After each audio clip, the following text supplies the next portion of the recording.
सत श्रीकाल जी, a very warm welcome to Civil star.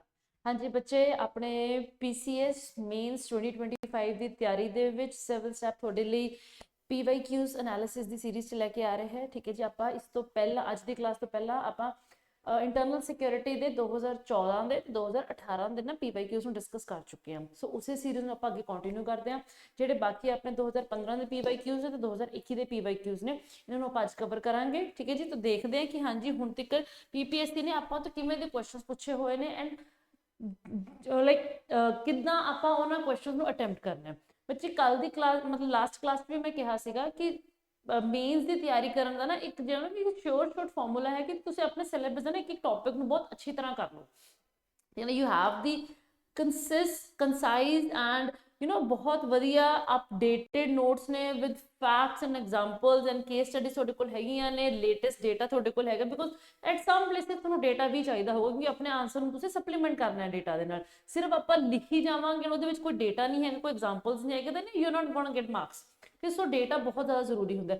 जे थोड़े आह सारे रिक्वायरमेंट्स पूरियां ने ना किसी एक पर्टिकुलर टॉपिक नूं लैके, तो you are good to go with your answers. ठीक है ना, बस फिर थोड़ी आंसर राइटिंग की प्रैक्टिस ही मैटर करती है। ठीक है, एंड जे आप PYQs नूं देखिए तो थीम्स वही रिपीट हो रही ने, कोई अलग तो क्वेश्चन नहीं फ्रेम हो रहा क्योंकि चीज़ वही। हम साइबर सिक्योरिटी हम साइबर सिक्योरिटी के उपर डिफरेंट ना पैरामीटर्स डिफरेंट होंगे ने, डिफरेंट एरियाज कवर हो जाते होंगे ने। अजकल लेटेस्ट कोई टेक्नोलॉजी में डार्क वैब है, वो that is there in the news. ठीक है, तो उहदे उपर क्वेश्चन पूछा गया तो थोनों जो न्यूज़ जो टॉपिक्स चल रहे हैं, जो टर्मिनोलॉजीज चल रही हैं वो थोनों पता होना चाहिए। लाइक फॉर एग्जांपल टेररिज्म के उपर लाइक जो आप देखिए there has been a question which is holochromatic terrorism, वो PPSC पूछ चुके थे। तो सो इदां दी टर्मिनोलॉजीज आ जांदियां ने, सिर्फ टेररिज्म ही नहीं हो गई, फिर जिन्ना भी साइबर सिक्योरिटी है ਉਹਦੇ उपर कोई बहुत न्यू, क्योंकि दिस इज अ वेरी ਅੱਜ ਦੇ टाइम ਦੇ ਵਿੱਚ ट्रेडिशनल वॉरफेयर नहीं होंदा, कन्वेंशनल वॉरफेयर नहीं होंदा है, ठीक है ना, एसिमेट्रिक वॉरफेयर होंदा। तो एसिमेट्रिक वॉरफेयर ਦੇ ਵਿੱਚ जो भी चीज़ आउंदी हैगी वो सारा कुछ पता होना चाहिए। ठीक है जी, चलिए शुरू करते हैं आज की क्लास।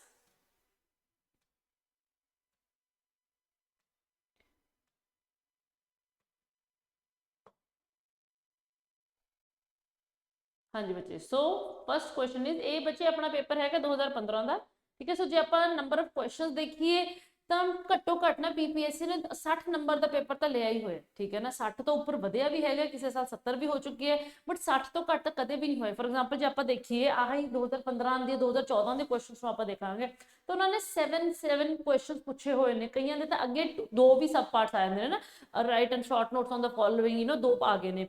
सो डिपेंडिंग अपॉन कि हाँ जी किन्ने क्वेश्चन पूछ रहे हैं उवें में थोड़े इंटरनल सिक्योरिटी की वेटेज वध ही जाती है, बट नेवरदलेस 60 तो घट तो कदे नहीं गई हैगी। सो 60 मार्क्स बहुत मैटर करता है क्योंकि मेन्स का एक नंबर से कट ऑफ वेरी करती है। एंड जे आप अपने if you want to get a rank, क्योंकि आप रैंक लैना है, आप अपनी पसंद की सर्विस लैनी है। ठीक है ना, जो तुम सर्विस लैनी है तो you don't want to miss even a single mark in a single question. ठीक है ना, बहुत क्वेश्चन होंगे ने, हर क्वेश्चन के भी एक नंबर अगे जाके बहुत ज्यादा matter करूगा।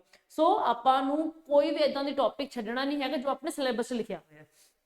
Okay, so defence and development are complementary to each other. ठीक है ना, but lack of development and economic reasons is mainly responsible for the spread of extremism discussed critically। ठीक है ना, सो बेसिकली एक स्टेटमेंट है तो उस स्टेटमेंट को डिस्कस करने क्रिटिकली मीनस ओदी दसने कि हाँ जी भी की वो स्टेटमेंट 100% करैक्ट है या ओदे अगेंस्ट भी कुछ आप पॉइंट्स लिख सकते हैं, क्योंकि क्रिटिकली क्या है ना, क्रिटिकल दे तुसीं ओदे अगेंस्ट वाले भी पॉइंट्स लिखने ने। हुण हर जगह हर क्वेश्चन दे विच मैं भी से कि आंसर राइटिंग जब आप देखते हैं कि क्रिटिकली आ गया तो डिसएडवांटेजेस लिख दो ना, नेगेटिव्स लिख दो। हुण ਇਹਦੇ ਕੀ नेगेटिव लिखोगे, ये तो कुछ भी नेगेटिव नहीं है। सो आप आह लिख सकते कि हाँ जी ये हर केस ट्रू नहीं होंगे, ये 100% ट्रू स्टेटमेंट नहीं है, टू अ ग्रेटर एक्सटेंट ये ट्रू है बट 100% नहीं आपको सही कह सकते। तो तुम दस कि हाँ जी ये तो बिना भी एक्सट्रीमिज्म होंगे। ठीक है ना, जिथे डेवलपमेंट है उत्थे भी एक्सट्रीमिज्म प्रेजेंट है, क्योंकि कुछ स्टेटमेंट आई है ना अपनी कि defence and development are complementary to each other. ठीक है ना, सो जिथे डेवलपमेंट होगी, डेवलपमेंट लियाउण लई थोड़ा डिफेंस की लोड़ पेगी, क्योंकि सिक्योरिटी होगी रीजन तां ही उत्थे डेवलपमेंट होगी। एंड एक बार डेवलपमेंट होगी तो फिर थोड़ा डिफेंस की जी रिक्वायरमेंट है ना घट जाती है, डिफेंस का खर्चा घट जाता है, फिर थोड़ा ज्यादा एक्सपेंडिचर डेवलपमेंट पे होंगे। So this is how a country develops. ठीक है ना, so they are complementary to each other. इनू तो आप we have got an number of example जिन्होंने आप इस चीज़ को प्रूव कर सकते हैं। ठीक है ना, but lack of development and economic reasons is mainly responsible for the spread of extremism discussed critically. So ਜਿਹੜੀ ਆਹ statement ਹੈ ਨਾ, lack of development and economic reason is mainly responsible for the spread of extremism, ਇਹਨੂੰ critically discuss ਕਰਨਾ ਹੈ। ਸੋ ਤੁਸੀਂ ਦੱਸਣਾ ਕਿ ਹਾਂਜੀ ਕਿਵੇਂ ਇਹ ਸਹੀ ਵੀ ਹੈ ਕਿ ਹਾਂਜੀ ਜਿੱਥੇ ਡਿਵੈਲਪਮੈਂਟ ਨਹੀਂ ਹੁੰਦੀ, ਜਿੱਥੇ ਇਕਨੋਮਿਕਲੀ ਵੈਲ ਆਫ ਰੀਜਨਸ ਨੇ ਉੱਥੇ ਐਕਸਟ੍ਰੀਮਿਜ਼ਮ ਹੁੰਦੀ ਹੈ, ਠੀਕ ਹੈ ਨਾ। ਆਪਾਂ ਇਹ ਜਨਰਲੀ ਲੈਫਟ ਵਿੰਗ ਐਕਸਟ੍ਰੀਮਿਜ਼ਮ ਇਹ ਚੀਜ਼ ਆਪਾਂ ਦੇਖੀ ਹੈ ਕਿ because of the lack of development, because of developmental gaps, because of governance gaps, ਉੱਥੇ ਐਕਸਟ੍ਰੀਮਿਜ਼ਮ ਬਣ ਰਹੀ ਹੈ ਬਿਕੋਜ਼ ਲੋਕਾਂ ਨੂੰ ਉਹ ਗਵਰਨੈਂਸ ਬੈਨੀਫਿਟਸ ਨਹੀਂ ਮਿਲ ਰਹੇ, ਠੀਕ ਹੈ, ਜਿਹਦੇ ਕਰਕੇ ਫਿਰ ਲੋਕ ਹਥਿਆਰ ਚੱਕਦੇ ਨੇ। But is that the only reason for the rise of extremism? Is it the only reason कि हाँ जी ਉਹਦੇ ਕਰਕੇ ਹੀ ਤੁਹਾਡੀ ਐਕਸਟ੍ਰੀਮਿਜ਼ਮ ਸਪਰੈਡ ਹੁੰਦਾ ਹੈ? No, that's not the reason ਨਾ। ਸੋ ਕਈ ਵਾਰ ਡਿਵੈਲਪਡ ਕੰਟਰੀਜ਼ ਦੇ ਵਿੱਚ ਵੀ ਐਕਸਟ੍ਰੀਮਿਜ਼ਮ ਆਪਾਂ ਦੇਖਣ ਨੂੰ ਮਿਲਦਾ ਹੈ। ਫॉर एग्जांपल ਐਕਸਟ੍ਰੀਮਿਜ਼ਮ ਦੇ ਵਿੱਚ देयर कैन बी मल्टीपल, ठीक है ना। ਐਕਸਟ੍ਰੀਮਿਜ਼ਮ ਦੇ ਵਿੱਚ ਤੁਹਾਡਾ terrorism is also a form of extremism, terrorism is also a form of extremism ਨਾ। ਹੁਣ ਡਿਵੈਲਪਡ ਕੰਟਰੀਜ਼ ਦੇ ਵਿੱਚ ਤੇ ਟੈਰਰਿਜ਼ਮ ਆਪਾਂ ਦੇਖਿਆ ਹੀ ਹੈ। ਹੁਣੀ ਵੈਰੀ ਰੀਸੈਂਟਲੀ ਆਸਟ੍ਰੇਲੀਆ ਦੇ ਵਿੱਚ ਉਹ ਬੀਚ ਹੈਪਨਿੰਗਸ ਹੋਈਆਂ ਨੇ। ਸੋ ਉਹ ਕੀ ਹੋਇਆ, ਉਹ ਵੀ ਤਾਂ ਆਹੀ ਚੀਜ਼ ਹੈ ਨਾ ਕਿ ਹਾਂਜੀ ਡਿਵੈਲਪਡ ਕੰਟਰੀ ਹੈ ਬਟ ਉੱਥੇ still there has been that extremism, ਉਹ ਚੀਜ਼ ਦੇਖੀ ਗਈ ਹੈ। ਓਕੇ, ਸੋ ਪਹਿਲਾਂ ਤਾਂ ਆਪਾਂ ਆਪਣੀ ਇੰਟਰੋਡਕਸ਼ਨ ਦੇ ਵਿੱਚ ਆਪਣੇ ਇਸ ਆਪਾਂ ਫਰੇਜ਼ ਨੂੰ ਆਪਾਂ ਪ੍ਰੂਵ ਕਰਾਂਗੇ ਕਿ ਹਾਂਜੀ definitely the defence and development are complementary to each other. ਬੱਚੇ ਜਿੱਥੇ ਵੀ ਸਟੇਟਮੈਂਟਸ ਆ ਜਾਂਦੀਆਂ ਨੇ ਨਾ, ਤੁਸੀਂ ਪਹਿਲਾਂ ਉਸ ਸਟੇਟਮੈਂਟ ਨੂੰ ਪ੍ਰੂਵ ਕਰਨਾ ਕਿ ਹਾਂਜੀ ਜੋ ਐਗਜ਼ਾਮਨਰ ਕਹਿ ਰਿਹਾ ਉਹ ਸਹੀ ਹੈ, ਠੀਕ ਹੈ ਨਾ, ਇੰਟਰੋਡਕਸ਼ਨ ਦੇ ਵਿੱਚ। ਫਿਰ ਬੋਡੀ ਦੇ ਵਿੱਚ ਜੇ ਤੁਸੀਂ ਉਹਦੇ ਅਗੇਂਸਟ ਕੋਈ ਸਟੈਂਡ ਲੈਣਾ ਤਾਂ then you are free to take there, because ਆਪਾਂ ਕੁਐਸਚਨ ਦੀ ਸਿਰਫ ਕੁਐਸਚਨ ਨੇ ਕ੍ਰਿਟੀਕਲੀ ਡਿਸਕਸ ਲਿਖਿਆ ਹੋਇਆ ਤਾਂ you have to take a stand against the statement, ਠੀਕ ਹੈ ਜੀ। ਓਕੇ, ਠੀਕ ਹੈ ਨਾ। So definitely they are complementary to each other, ठीक है ना। सो आप कह सकते कि हाँ जी नेशनल सिक्योरिटी है, ठीक है, इट क्रिएट्स द स्टेबिलिटी, क्योंकि नेशनल सिक्योरिटी होगी, डिफेंस होगा तो डेफिनेटली सिक्योरिटी होगी, स्टेबिलिटी होगी, ਉਹਦੇ ਨਾਲ इकोनॉमिक प्रोग्रेस भी होगी। एंड जिवें जिवें डेवलपमेंट ਹੁੰਦੀ ਜਾਂਦੀ ਹੈ ਉਵੇਂ ਉਵੇਂ ਉਹ ਜਿਹੜੇ रूट कॉजेस ਨੂੰ एड्रेस करता ਜਾਂਦਾ है। ਜਿਵੇਂ ਜਿਵੇਂ रूट कॉजेस ਹੁੰਦੇ ਜਾਂਦੇ ਨੇ ਉਵੇਂ ਉਵੇਂ डिफेंस एक्सपेंडिचर ਦਾ ਆਪਣਾ ਘਟਦਾ ਜਾਂਦਾ ਹੈ। ਸੋ ਦੇ ਆਰ डेफिनेटली ਇਹ ਦੇ ਨਾ ਦੇ ਗੋ हैंड इन हैंड, ਉਹ ਕੰਪਲੀਮੈਂਟਰੀ ਨੇ ਇੱਕ ਦੂਜੇ ਦੇ, ਠੀਕ ਹੈ ਨਾ। However, ਇਹ ਕਹਿਣਾ ਕਿ lack of development is mainly responsible for the spread of extremism, ਇਹ ਥੋੜਾ ਜਿਹਾ it is not true 100%, ਠੀਕ ਹੈ ਨਾ। ਸੋ ਕਿਉਂਕਿ ਡਿਵੈਲਪ ਐਕਸਟ੍ਰੀਮਿਜ਼ਮ ਦੇ ਰਾਈਜ਼ ਦੇ ਵਿੱਚ ਮਲਟੀਪਲ ਫੈਕਟਰਸ ਆ ਜਾਂਦੇ ਨੇ। ਹੁਣ everything is developed, but rise of ideologism, ਠੀਕ ਹੈ ਨਾ, ਕਮਿਊਨਿਜ਼ਮ, ਠੀਕ ਹੈ, radicalization, ਸੋ ਉਹ ਵੀ ਤਾਂ ਐਕਸਟ੍ਰੀਮਿਜ਼ਮ ਨੂੰ ਸਪਰੈਡ ਕਰਦਾ ਹੈ। ਸੋ that's also a factor here, ਠੀਕ ਹੈ ਨਾ। ਸੋ ਆਪਾਂ ਦੇਖ ਸਕਦੇ ਹਾਂ ਹੁਣ ਲਿੰਕੇਜ ਆਫ ਡਿਵੈਲਪਮੈਂਟ ਐਂਡ ਐਕਸਟ੍ਰੀਮਿਜ਼ਮ ਨੂੰ ਆਪਾਂ ਇਸ ਚੀਜ਼ ਨੂੰ ਪ੍ਰੂਵ ਕਰਾਂਗੇ ਕਿ ਹਾਂਜੀ ਜਿਹੜਾ ਆਪਣਾ ਰੈਡ ਕੋਰੀਡੋਰ ਬਣਿਆ ਹੈ ਉਹ ਮਾਰਜਨਲਾਈਜੇਸ਼ਨ ਕਰਕੇ ਤਾਂ ਬਣਿਆ, ਉੱਥੇ ਡਿਵੈਲਪਮੈਂਟ ਨਹੀਂ ਸੀ, ਉੱਥੇ ਗਵਰਨੈਂਸ ਗੈਪ ਸੀਗੇ, ਤਾਂ ਹੀ ਉੱਥੇ ਐਕਸਟ੍ਰੀਮਿਜ਼ਮ ਆਇਆ। ਜੇ ਉਹ ਹੁੰਦਾ, ਜੇ ਉੱਥੇ ਜਦੋਂ ਇਹ ਸਾਰਾ ਦਾ ਸਾਰਾ ਲੈਫਟ ਵਿੰਗ ਐਕਸਟ੍ਰੀਮਿਜ਼ਮ ਸ਼ੁਰੂ ਹੋਇਆ, ਜਿਵੇਂ ਨਕਸਲਿਜ਼ਮ ਕਹਿੰਦੇ ਹੋ, ਨਕਸਲਬਾੜੀ ਵਿਲੇਜ ਤੋਂ ਸਟਾਰਟ ਹੋਇਆ। ਜੇ ਨਕਸਲਬਾੜੀ ਵਿਲੇਜ ਦੇ ਵਿੱਚ ਜਿਹੜੇ ਉਸ ਟਾਈਮ ਦੇ ਕੰਸਰਨ ਸੀਗੇ ਜੇ ਉਹਨੂੰ ਉੱਥੇ ਹੀ ਐਡਰੈਸ ਹੋ ਜਾਂਦੇ, ਠੀਕ ਹੈ ਨਾ, ਤਾਂ ਸ਼ਾਇਦ ਇੰਨਾ ਵੱਡਾ ਰੈਡ ਕੋਰੀਡੋਰ ਬਣਦਾ ਹੀ ਨਾ, ਠੀਕ ਹੈ ਨਾ, ਕਿਉਂਕਿ ਡਿਵੈਲਪਮੈਂਟਲ ਗੈਪ ਸੀਗਾ। ਜੇ ਡਿਵੈਲਪਮੈਂਟਲ ਗੈਪ ਹੀ ਨਾ ਹੁੰਦਾ ਤਾਂ ਡੈਫੀਨਿਟਲੀ ਇਹ ਅੱਜ ਆਪਾਂ ਨੂੰ ਇਹ ਪ੍ਰੋਬਲਮ ਨਾ ਦੇਖਣ ਨੂੰ ਮਿਲਦੀ, ਠੀਕ ਹੈ ਨਾ। ਕਿਉਂਕਿ ਦੇਖਿਆ ਗਿਆ ਕਿ ਹਾਂਜੀ left wing extremism is considered as the most grave danger ਅੱਜ ਦੀ 21st ਸੈਂਚੁਰੀ ਦੇ ਵਿੱਚ। ਇਸ ਤੋਂ ਵੱਡਾ ਕੋਈ ਡੇਂਜਰਸ ਸਿਨੈਰੀਓ ਕਿਤੇ ਨਹੀਂ ਹੋ ਸਕਦਾ ਜੋ ਕਿ ਲੈਫਟ ਵਿੰਗ ਐਕਸਟ੍ਰੀਮਿਜ਼ਮ ਪ੍ਰੈਜ਼ੈਂਟ ਕਰਦਾ ਹੈ, ਠੀਕ ਹੈ ਜੀ। ਓਕੇ, ਠੀਕ ਹੈ ਨਾ। ਹਾਊਐਵਰ, ਠੀਕ ਹੈ ਨਾ, ਸੋ while economic deprivation is a significant factor, but ਇਹ sole cause rare ਨਹੀਂ ਹੈਗਾ, ਠੀਕ ਹੈ ਨਾ। so there are other causes also, ਠੀਕ ਹੈ ਨਾ। for example ਤੁਹਾਡੀ ideology based, ਠੀਕ ਹੈ ਨਾ। ਸੋ ਜਿੱਥੇ ideology ਆ ਜਾਂਦੀ ਹੈ, ਹੁਣ ਜੰਮੂ ਕਸ਼ਮੀਰ ਹੈ, ਠੀਕ ਹੈ ਨਾ। so ਜੰਮੂ ਕਸ਼ਮੀਰ ਦੇ ਵਿੱਚ extremism ਕਿਉਂ ਕਰਕੇ ਹੈ? is it just because of the lack of economic progress, or is it because of some ideological radicalization? so that is a factor। ਹੁਣ ਆਪਾਂ ਇੱਥੇ ਇਹ ਚੀਜ਼ ਨੂੰ you have ਏਦਾਂ ਦਾ ਕੋਈ ਸਟੂਡੈਂਟ ਨਹੀਂ ਹੋਗਾ ਜਿਹਨੂੰ ਪਤਾ ਨਾ ਹੋਵੇ ਕਿ ਹਾਂਜੀ ਇਹ ਸਹੀ ਹੈ, ਠੀਕ ਹੈ। ਬਸ ਆਪਾਂ ਨੂੰ ਆਪਣੇ ਉਸ ਮਾਈਂਡਸੈਟ ਨੂੰ ਉਦਾਂ ਬ੍ਰੌਡਨ ਅਪ ਕਰਨਾ ਹੈ ਕਿ ਹਾਂਜੀ ਇਹ ਕੀ ਹੋ ਰਿਹਾ ਹੈ। Just think of your country ਕਿ ਕਿੱਥੇ ਡਿਵੈਲਪਮੈਂਟ ਠੀਕ ਹੈ, ਇੰਨੀ ਮਾੜੀ ਵੀ ਨਹੀਂ ਹੈਗੀ ਹੈ, ਬਟ ਸਟਿਲ ਉੱਥੇ ਐਕਸਟ੍ਰੀਮਿਜ਼ਮ ਹੈਗਾ, ਤੇ you have to look in for that. ਹੁਣ ਬਹੁਤ ਹੀ ਕਲਾਸਿਕ ਤੇ ਟਿਪੀਕਲ ਐਗਜ਼ਾਮਪਲ ਦਿੰਦੇ ਆ ਆਪਾਂ ਤੁਹਾਨੂੰ, ਠੀਕ ਹੈ ਜੀ। ਯੂਰ ਕੇਰਲਾ ਹਾਈਐਸਟ ਲਿਟਰੇਸੀ ਇਸ ਸਟੇਟ ਦੀ, ਸਟਿਲ ਉੱਥੇ ਰੈਡੀਕਲਾਈਜੇਸ਼ਨ ਹੋ ਰਹੀ ਹੈ, ਠੀਕ ਹੈ ਨਾ। ਆਈਸਿਸ ਨੇ, ਜਿਹੜੇ ਆਈਸਿਸ ਦੇ ਕਾਡਰਸ ਨੇ, ਉਹਨਾਂ ਨੇ ਕਿਸ ਸਟੇਟ ਨੂੰ ਚੁਣਿਆ ਸੀਗਾ ਆਪਣੀ ਕੰਟਰੀ ਦੇ ਵਿੱਚ? ਇਟ ਇਜ਼ ਕੇਰਲਾ, ਠੀਕ ਹੈ ਨਾ। ਸੋ ਕੇਰਲਾ ਚੋਂ ਰੈਡੀਕਲਾਈਜ਼ ਕਰਕੇ ਯੂਥ ਨੂੰ ਸੀਰੀਆ ਭੇਜਿਆ ਜਾ ਰਿਹਾ ਸੀਗਾ so that they can get recruited in the ISIS for cadres, ਠੀਕ ਹੈ। ਸੋ ਇਹ ਕਿ ਹਾਂਜੀ ਹਮੇਸ਼ਾ ਇਕਨੋਮਿਕ ਫੈਕਟਰਸ ਨਹੀਂ ਹੁੰਦੇ, ਅ ਵੈਲ ਆਫ ਸਟੇਟ, ਠੀਕ ਹੈ ਨਾ। So that can also B wooed under the ambit of the extremism, ठीक है ना। फिर एक्सटर्नल स्पॉन्सरशिप, ठीक है जी।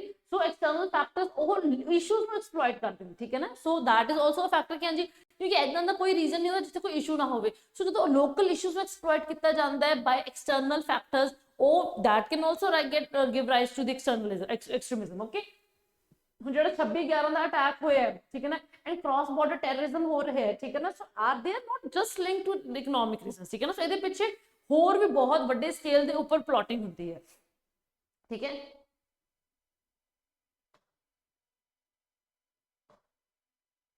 Then the core state paradox. So extremism can also manifest in the developed core states or urban states through radicalization, information warfare. So that is also ਹੁਣ Muzaffarnagar rights ਹੋਏ ਸੀਗੇ, Delhi rights ਹੋਏ ਸੀਗੇ, ਇੱਥੇ ਕੀ ਹੋਇਆ ਸੀਗਾ?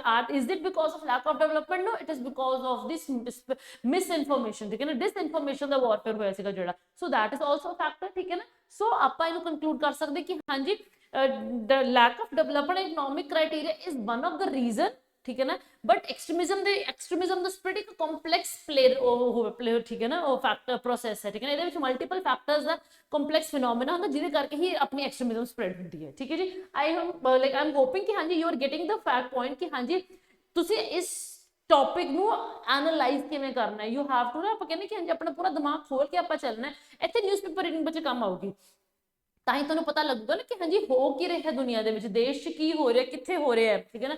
ਜਦੋਂ ਤੁਹਾਡੇ ਕਿਸੇ ਅੱਛੀ ਯੂਨੀਵਰਸਿਟੀ ਦੇ, ਵਧੀਆ ਯੂਨੀਵਰਸਿਟੀ ਦੇ ਪ੍ਰੋਫੈਸਰਸ ਨੂੰ ਅਰੈਸਟ ਕੀਤਾ ਜਾਂਦਾ ਐਜ਼ ਅਰਬਨ ਨੈਕਸਲਾਈਟਸ। ਹੁਣ ਇੱਕ ਪ੍ਰੋਫੈਸਰ ਹੈ, ਠੀਕ ਹੈ ਨਾ, ਉੱਥੇ ਕੋਈ ਡਿਵੈਲਪਮੈਂਟ ਦਾ ਇਸ਼ੂ ਨਹੀਂ ਹੈਗਾ, ਉੱਥੇ ਕੋਈ ਇਕਨੋਮੀ ਦਾ ਇਸ਼ੂ ਨਹੀਂ ਹੈ, professors who are earning very good, ਉਹਨਾਂ ਦੀ ਰੈਡੀਕਲਾਈਜੇਸ਼ਨ ਹੋਈ ਹੈ, ਠੀਕ ਹੈ ਨਾ। ਅਰਬਨ ਨਕਸਲਿਜ਼ਮ ਇਹੀ ਤਾਂ ਹੈਗਾ।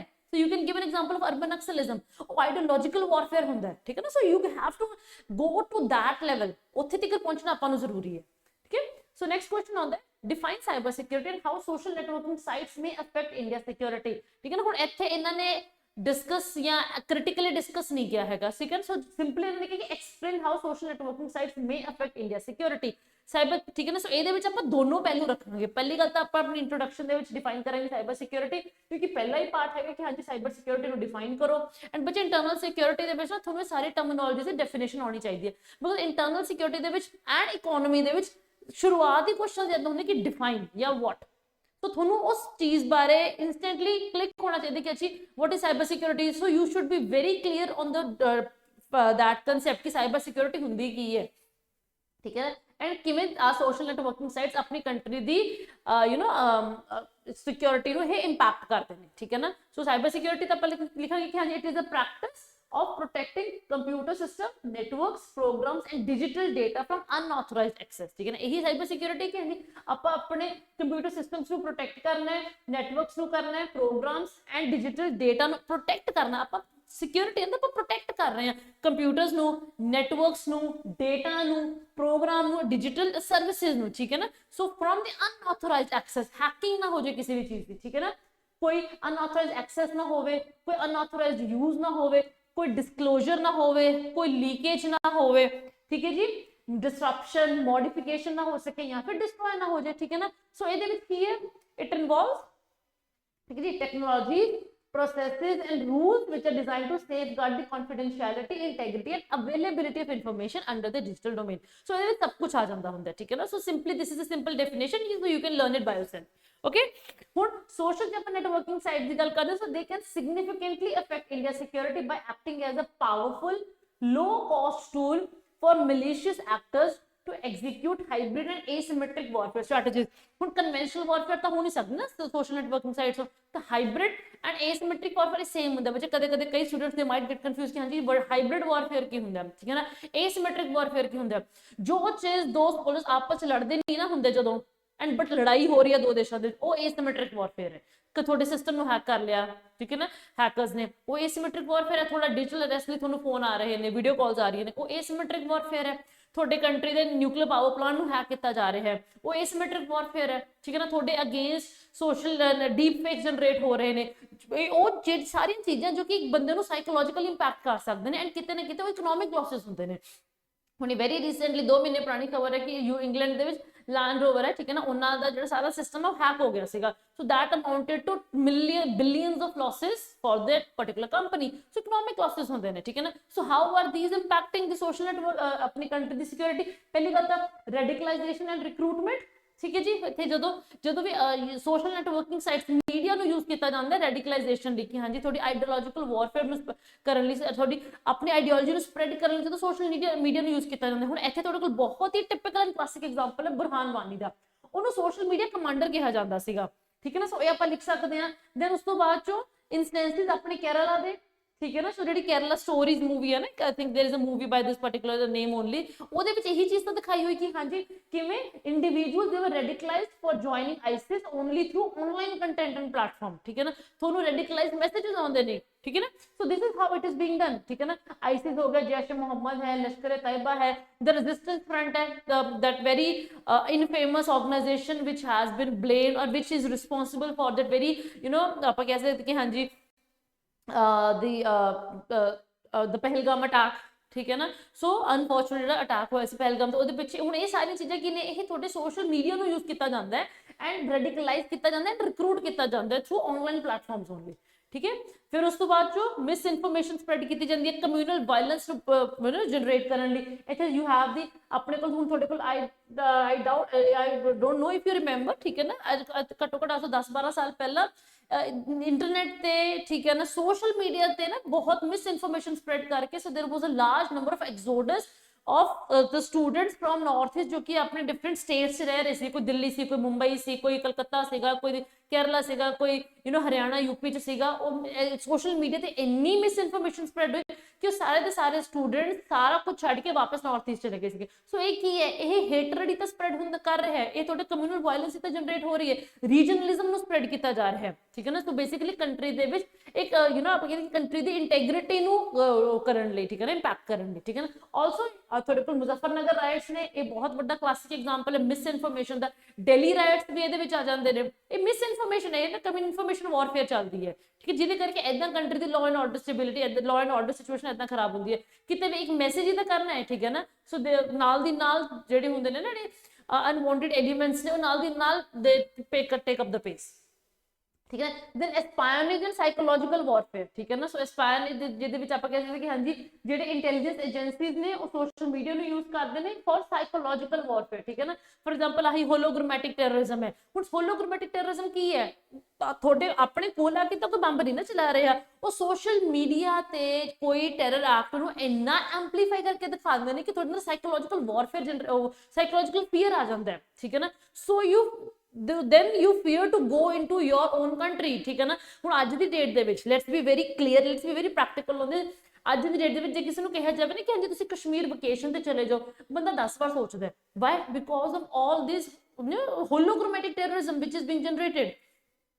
ਹਾਂਜੀ ਇੰਨਾ ਵੀ ਉੱਥੇ ਨਹੀਂ ਹੈਗਾ ਕਿ ਹਾਂਜੀ ਜਿੰਨਾ ਉਹਨੂੰ ਵਧਾ ਕੇ ਐਂਪਲੀਫਾਈ ਕਰਕੇ ਦੱਸਿਆ ਜਾ ਰਿਹਾ। ਸੋ ਇਹੀ ਤਾਂ ਹੈ ਕਿ ਹਾਂਜੀ ਦੇਸ਼ ਦੇ ਲੋਕ ਆਪਣੇ ਦੇਸ਼ ਦੀ ਦੂਸਰੀ ਸਟੇਟ ਦੇ ਵਿੱਚ ਜਾਣ ਤੋਂ ਡਰਦੇ ਨੇ, ਠੀਕ ਹੈ ਨਾ। You are very open to visit the Kerala or the North East, but Kashmir ਜਾਣ ਲੱਗੇ ਸਾਰਿਆਂ ਨੂੰ ਡਰ ਲੱਗਦਾ ਹੈ because of this hologrammatic terrorism only. ਹੁਣ ਪਹਿਲਗਾਮ ਦਾ ਅਟੈਕ ਹੈ, ਪਹਿਲਗਾਮ ਦਾ ਅਟੈਕ ਬਾਰ-ਬਾਰ ਜਦ ਉਸੇ ਚੀਜ਼ ਨੂੰ ਤੁਸੀਂ ਦੇਖੀ ਜਾਓਗੇ ਵੀਡੀਓਜ਼ ਨੂੰ, ਤਾਂ ਯੂ ਵਿਲ ਫੀਅਰ ਸਾਈਕੋਲੋਜੀਕਲੀ ਡਰ ਆਊਗਾ ਕਿ ਨਹੀਂ ਹਾਂਜੀ ਉਹ ਉਸ ਵੈਲੀ 'ਚ ਨਹੀਂ ਜਾਣਾ ਹੈਗਾ, ਉੱਥੇ ਟੈਰਰ ਅਟੈਕ ਹੋਇਆ ਸੀਗਾ। ਇਹੀ ਤਾਂ ਹੋਲੋਗ੍ਰਾਮੈਟਿਕ ਟੈਰਰਿਜ਼ਮ ਹੈ। ਇਹੀ ਤਾਂ ਤੁਹਾਡਾ ਕੀ ਹੈ ਕਿ ਹਾਂਜੀ ਕਿਵੇਂ ਤੁਹਾਡੇ ਅੰਦਰ ਸਾਈਕੋਲੋਜੀਕਲ ਫੀਅਰ ਜਨਰੇਟ ਕੀਤਾ ਜਾਂਦਾ ਬਾਏ ਦ ਸੋਸ਼ਲ ਨੈਟਵਰਕਿੰਗ ਸਾਈਟਸ, ਠੀਕ ਹੈ। ਐਂਡ ਦੈਨ 26/11 ਦਾ ਅਟੈਕ ਹੈਗਾ, ਠੀਕ ਹੈ ਨਾ। 26/11 ਦਾ ਅਟੈਕ ਹੋਇਆ ਸੀਗਾ, ਠੀਕ ਹੈ ਨਾ। ਐਂਡ ਸੋਸ਼ਲ ਮੀਡੀਆ ਦੇ ਉੱਪਰ ਉਸੇ ਦੀਆਂ ਵੀਡੀਓਜ਼ ਨੂੰ ਬਾਰ-ਬਾਰ ਸਰਕੂਲੇਟ ਕੀਤਾ ਜਾਣਾ ਐਂਡ ਦੇਖਣਾ ਕਿ ਹਾਂਜੀ ਜਿੱਥੋਂ ਦੈਟ ਆਲ ਦ ਵਿਕਟਿਮਸ ਉਹਨਾਂ ਦੀ ਬੋਡੀਜ਼ ਪਈਆਂ ਸੀਗੀਆਂ, ਉਹ ਫੀਅਰ ਜਨਰੇਟ ਹੁੰਦਾ ਹੈ, ਠੀਕ ਹੈ ਨਾ। So the person the people of the country they get scared to step out of their home, ਠੀਕ ਹੈ ਨਾ। ਕਿਤੇ ਨਾ ਕਿਤੇ ਇਹ ਤੁਹਾਡੀ ਕੰਟਰੀ ਦੀ ਸਿਕਿਉਰਿਟੀ ਨੂੰ, ਇੰਟੈਗ੍ਰਿਟੀ ਨੂੰ ਡੈਫੀਨਿਟਲੀ ਹੈਂਪਰ ਕਰਦੀ ਹੈ, ਠੀਕ ਹੈ ਨਾ। So you getting me. ਹੁਣ ਕਿਉਂਕਿ ਇਹ ਸਾਰੇ ਇਸ਼ੂਜ਼ ਨੇ ਨਾ ਕਿ ਹਾਂਜੀ ਸੋਸ਼ਲ ਨੈਟਵਰਕਿੰਗ ਸਾਈਟਸ ਕਿਵੇਂ ਇੰਪੈਕਟ ਕਰ ਰਹੇ ਨੇ, so you are supposed to write a way forward ਕਿ ਹਾਂਜੀ ਆਪਾਂ ਇਸ ਚੀਜ਼ ਨੂੰ ਇਹ ਤੋਂ ਆਪਾਂ ਨੂੰ, ਠੀਕ ਹੈ ਨਾ, ਆਪਾਂ ਕਹਿੰਦੇ ਹਾਂਜੀ ਨਿਪਟਣਾ ਕਿਵੇਂ ਹੈ, ਠੀਕ ਹੈ ਨਾ। ਸੋ ਇਹਦਾ ਸੋਲੂਸ਼ਨ ਕੀ ਹੋ ਸਕਦਾ ਹੈ, how are you suppose to take control of the social networking site ਤਾਂ ਕਿ ਆਪਣੀ ਕੰਟਰੀ ਦੀ ਇੰਟੈਗ੍ਰਿਟੀ ਐਂਡ ਉਹਦੀ ਸਿਕਿਉਰਿਟੀ ਹੈਂਪਰ ਨਾ ਹੋਵੇ, ਠੀਕ ਹੈ ਨਾ। So you are definitely you are suppose to write a way forward also. okay, so next analytically give account of the border management in India, ठीक है ना। also discuss the methods of improvement, okay। so question है कि हाँ जी अपनी country की border management किवें हुंदी है, ठीक है ना, एंड उन्होंने किवें इंप्रूव किया जाता है। बहुत ही ओपन एंडेड क्वेश्चन है, थोड़े कोल बहुत एम्पल यू नो प्लेटफॉर्म होया स्पेस है, इन्हों जिवें मर्जी तुसीं अपने अकॉर्डिंगली मोल्ड कर सकते हो, ठीक है।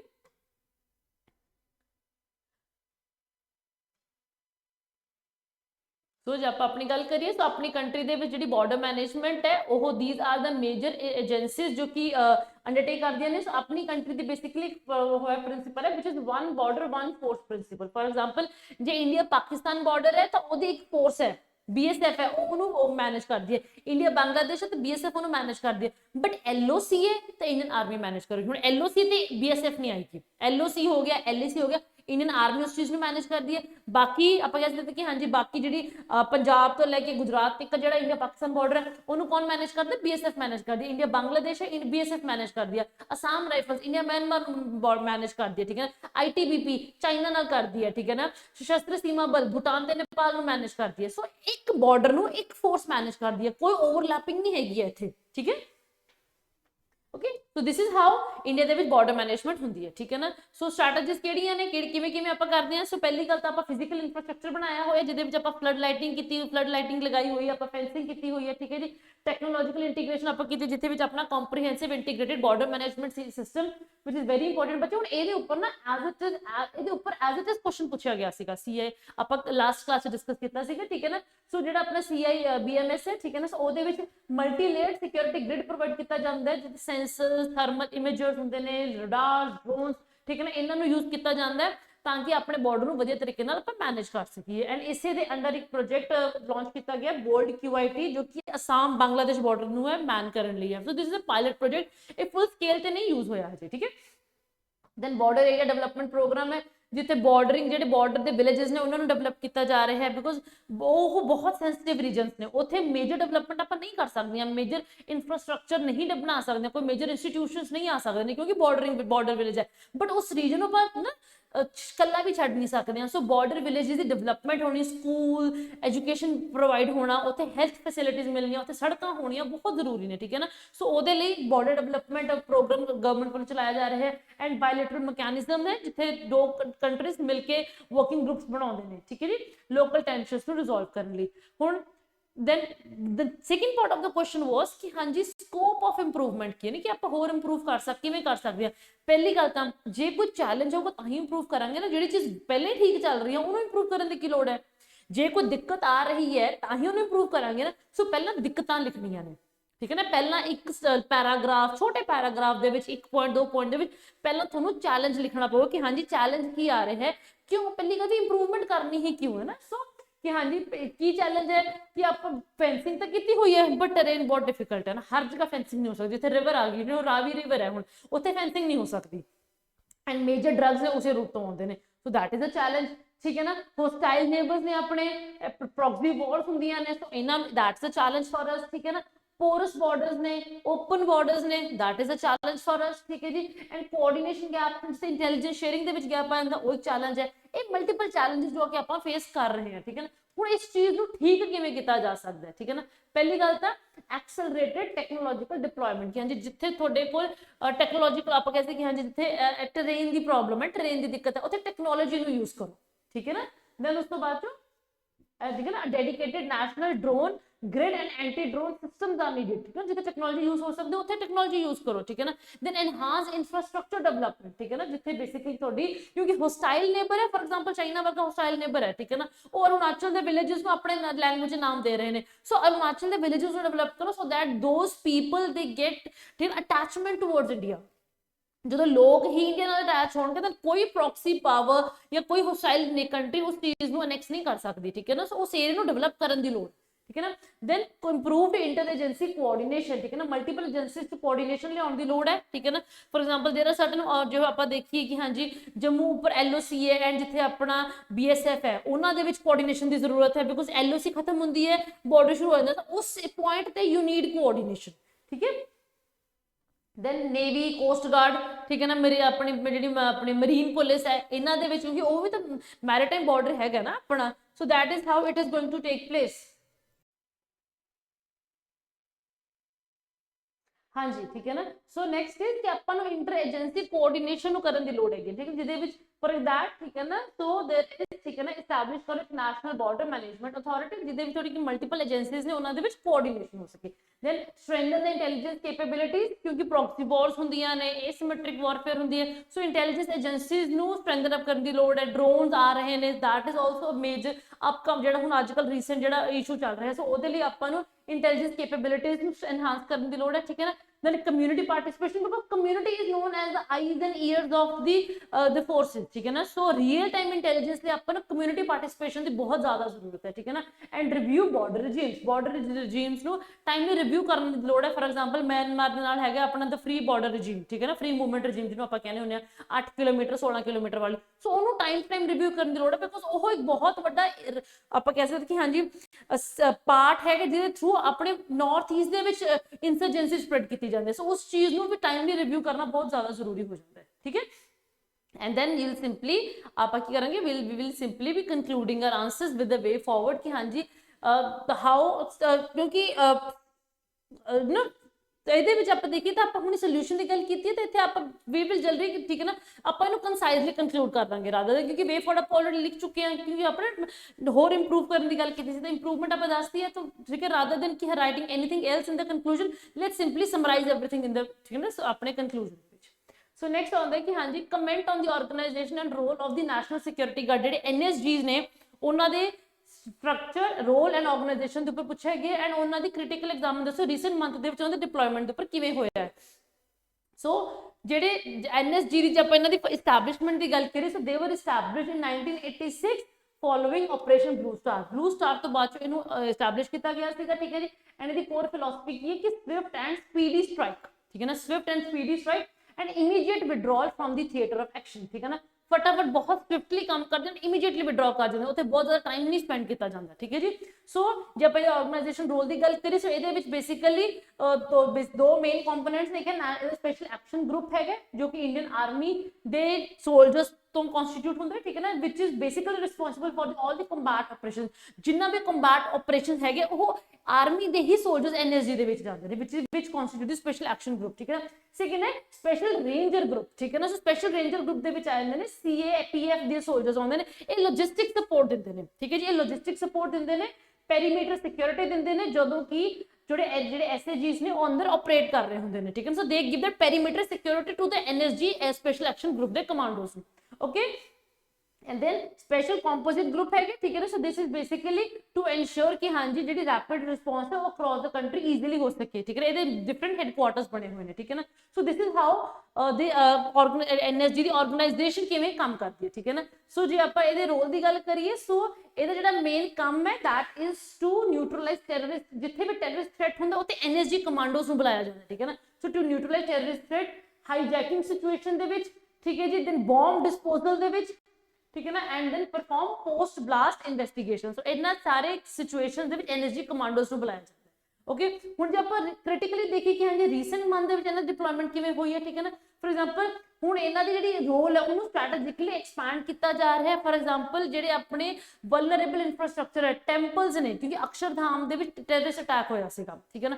ਸੋ ਇਦਾਂ ਦੇ ਸਟ੍ਰੈਟੇਜਿਕ ਜਿਹੜੇ ਆਪਣੇ ਇਨਫਰਾਸਟ੍ਰਕਚਰ ਬਣਿਆ ਹੋਇਆ, ਠੀਕ ਹੈ ਨਾ, ਟੈਂਪਲਸ ਬਣੇ ਹੋਏ ਨੇ ਉੱਥੋਂ ਦੀ ਸਿਕਿਉਰਿਟੀ ਵੀ ਹੁਣ ਕਿਤੇ ਹੱਦ ਤੱਕ NSG ਨੂੰ ਦਿੱਤੀ ਗਈ ਹੈ। ਫॉर एग्जांपल ਰੀਸੈਂਟਲੀ ਆਪਾਂ ਦੇਖਾਂਗੇ ਹਾਂਜੀ ਇੱਕ ਨਵਾਂ NSG ਹੱਬ ਬਣਾਇਆ ਗਿਆ ਹੈ ਅਯੋਧਿਆ ਉੱਤਰ ਪ੍ਰਦੇਸ਼ ਦੇ ਵਿੱਚ, ਠੀਕ ਹੈ ਨਾ। ਸੋ ਕਾਹਦੇ ਲਈ ਜਿਹੜੇ ਆਪਣੇ ਹੁੰਦੇ ਨੇ ਰਿਲੀਜੀਅਸ ਸਾਈਟ ਦੇ ਉੱਪਰ ਜਦੋਂ ਟੈਰਰਿਸਟ ਥ੍ਰੈਟਸ ਆਉਂਦੇ ਹੁੰਦੇ ਨੇ ਉਹਨਾਂ ਨੂੰ ਟੈਕਲ ਕਰਨ ਲਈ ਫਿਰ NSG ਕਮਾਂਡੋਜ਼ ਨੂੰ ਯੂਜ਼ ਕੀਤਾ ਜਾ ਰਿਹਾ, ਠੀਕ ਹੈ ਨਾ। And also left wing areas ਦੇ ਵਿੱਚ deployment generally left wing area ਦੇ ਵਿੱਚ ਡਿਪਲੋਇਮੈਂਟ ਨਾ CRPF ਦੇ ਕਮਾਂਡੋਜ਼ ਦੀ ਹੁੰਦੀ ਹੈ। CRPF ਦੇ ਜਿਹੜੇ ਆਪਣੇ ਪੈਰਾਮਿਲਟਰੀ ਟਰੂਪਰਸ ਨਾ ਉਹ ਲੈਫਟ ਵਿੰਗ ਐਕਸਟ੍ਰੀਮਿਜ਼ਮ ਦੇ ਵਿੱਚ ਡਿਪਲੋਏ ਹੁੰਦੇ ਨੇ। ਬਟ ਹੁਣੇ ਆਪਾਂ ਰੀਸੈਂਟਲੀ ਦੇਖੀਏ ਕਿ ਹਾਂਜੀ ਇਹਨਾਂ ਏਰੀਆਜ਼ ਦੇ ਵਿੱਚ NSGs ਦੀ ਵੀ ਡਿਪਲੋਇਮੈਂਟ ਹੋ ਰਹੀ ਹੈ। ਸੋ ਦੈਟ ਇਜ਼ ਆਲਸੋ ਆਪਾਂ ਕਹਿ ਸਕਦੇ ਕਿ ਹਾਂਜੀ ਇੱਕ ਥੋੜਾ ਜਿਹਾ ਆਪਣਾ ਚੇਂਜ ਹੋਇਆ, ਠੀਕ ਹੈ ਨਾ। So this is a critical examination of the role of the NSG क्योंकि primarily ਉੱਥੇ CRPF काम करती है, ठीक है ना। then focus on joint drills कितने जा रहे हैं state police ਦੇ ਨਾਲ, ठीक है जी, by the NSG commandos, ठीक है ना। and specialized IED responses जो explosives ਨੂੰ diffuse ਕਰਨ ਲਈ ਹੁਣ ਅੱਜਕੱਲ NSG ਦਾ ਜਿਹੜਾ ਰੋਲ ਹੈ ਬਹੁਤ ਜ਼ਿਆਦਾ ਵਧਾਇਆ ਜਾ ਰਿਹਾ ਹੈ, ਠੀਕ ਹੈ ਜੀ। ਸੋ ਆਪਾਂ ਕਹਿ ਸਕਦੇ ਹਾਂ ਕਿ ਓਵਰਆਲ ਜੇ ਇਹਨਾਂ ਦੀ ਡਿਪਲੋਇਮੈਂਟ ਹੈ, ਠੀਕ ਹੈ ਨਾ, ਸੋ that it reflects a strategic intelligence driven approach ਹੈ ਕਿ ਹਾਂਜੀ ਜਿੱਥੇ ਲੱਗਦਾ ਕਿ ਹਾਂਜੀ NSG ਕਮਾਂਡੋ ਦੀ ਲੋੜ ਪੈ ਸਕਦੀ ਹੈ ਉੱਥੇ ਇਮੀਡੀਏਟਲੀ ਉਹਨਾਂ ਦੀ ਡਿਪਲੋਇਮੈਂਟ ਕੀਤੀ ਜਾਂਦੀ ਹੈ, ਓਕੇ। एंड किते ना किते it is generally viewed as a positive and necessary adaptation to India's evolving security landscape.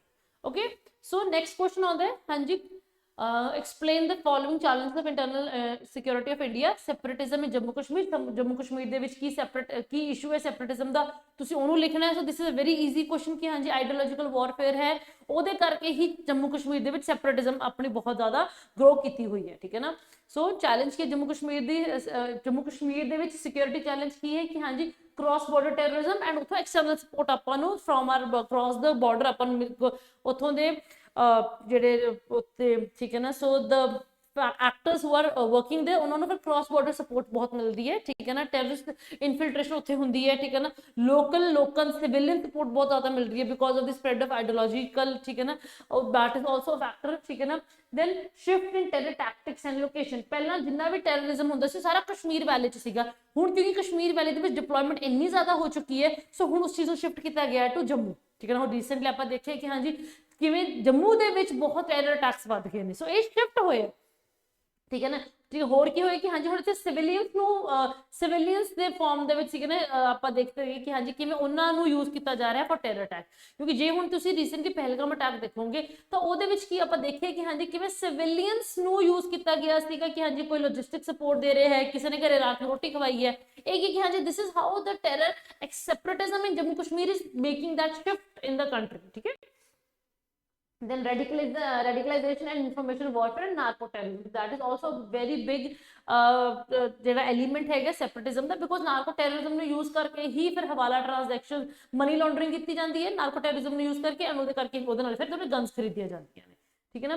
next is left wing extremism, ਠੀਕ ਹੈ ਨਾ. ਇਹ ਤਾਂ ਆਪਾਂ ਆਪਣੀ ਲਾਸਟ ਕਲਾਸ ਵਿੱਚ ਡਿਸਕਸ ਕੀਤਾ ਸੀ ਕਿ ਹਾਂਜੀ what is left wing extremism all about. ਇਹ ਤਾਂ ਵੈਸੇ ਵੀ ਸ਼ਾਰਟ ਨੋਟ ਲਿਖਣ ਨੂੰ ਕਿਹਾ ਹੈ, ਸੋ ਇਹਦੇ ਵਿੱਚ ਤਾਂ you can write, ਠੀਕ ਹੈ ਨਾ, ਲਾਈਕ ਜੋ ਮਰਜ਼ੀ ਲਿਖ ਲਓ ਕਿ ਹਾਂਜੀ. So you can right the issue, ਇੱਕ ਪੈਰਾਗ੍ਰਾਫ ਦੇ ਵਿੱਚ ਇੱਕ ਪੁਆਇੰਟ ਦੇ ਵਿੱਚ ਸਿੰਪਲੀ ਰਾਈਟ ਕਿ ਕਿਉਂ ਹੋਈ left wing extremism, give the data, give the next point ਦੇ ਵਿੱਚ ਰਾਈਟ ਦੀ ਗਵਰਨਮੈਂਟ ਸਟ੍ਰੈਟਜੀ ਕਿ ਹਾਂਜੀ ਕਿਵੇਂ ਲੈਫਟ ਵਿੰਗ ਐਕਸਟ੍ਰੀਮਿਜ਼ਮ ਨੂੰ ਤੁਸੀਂ ਗਵਰਨਮੈਂਟ ਕੰਟਰੋਲ ਕਰ ਰਹੀ ਹੈ. ਇਹਦੇ ਵਿੱਚ you can definitely write NPAP ਜਿਹੜੀ ਪਾਲਿਸੀ ਹੈ, national policy and action plan on left wing extremism, ਜਿਹੜੀ 2015 ਦੀ ਹੈਗੀ ਹੈ. ਸੋ ਉਹਦੇ ਵਿੱਚ ਤੁਸੀਂ ਇਸ ਚੀਜ਼ ਨੂੰ ਡੈਫੀਨੇਟਲੀ ਲਿਖ ਸਕਦੇ ਹੋ.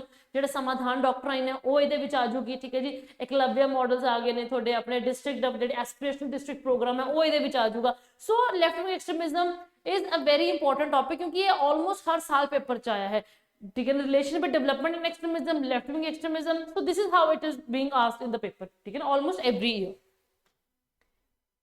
ਹੁਣ ਇਦਾਂ ਦਾ ਕੁਐਸਚਨ ਲੈਫਟ ਵਿੰਗ ਐਕਸਟ੍ਰੀਮਿਜ਼ਮ ਦਾ ਕੁਐਸਚਨ ਹੈ and you are supposed to that. ਹੁਣ ਇੱਥੇ ਕੀਵਰਡ ਕੀ ਆ ਜਾਊਗਾ ਤੁਹਾਡਾ ਕਿ ਹਾਂਜੀ ਰੈੱਡ ਕੋਰੀਡੋਰ, ਸੈਪਰੇਟਿਜ਼ਮ, ਨਕਸਲਿਜ਼ਮ, ਇਹ ਸਾਰੇ ਦੇ ਸਾਰੇ ਇਹਦੇ ਕੀ ਨੇ ਪ੍ਰੋਟਰੈਕਟਡ ਵਾਰਫੇਅਰ, ਉਹ ਇਹਦੇ ਵਿੱਚ ਆ ਜਾਊਗਾ. So this is how these are the major keywords which you are supposed to write in the left wing extremism ਵਾਲੇ ਕੁਐਸਚਨ, ਠੀਕ ਹੈ.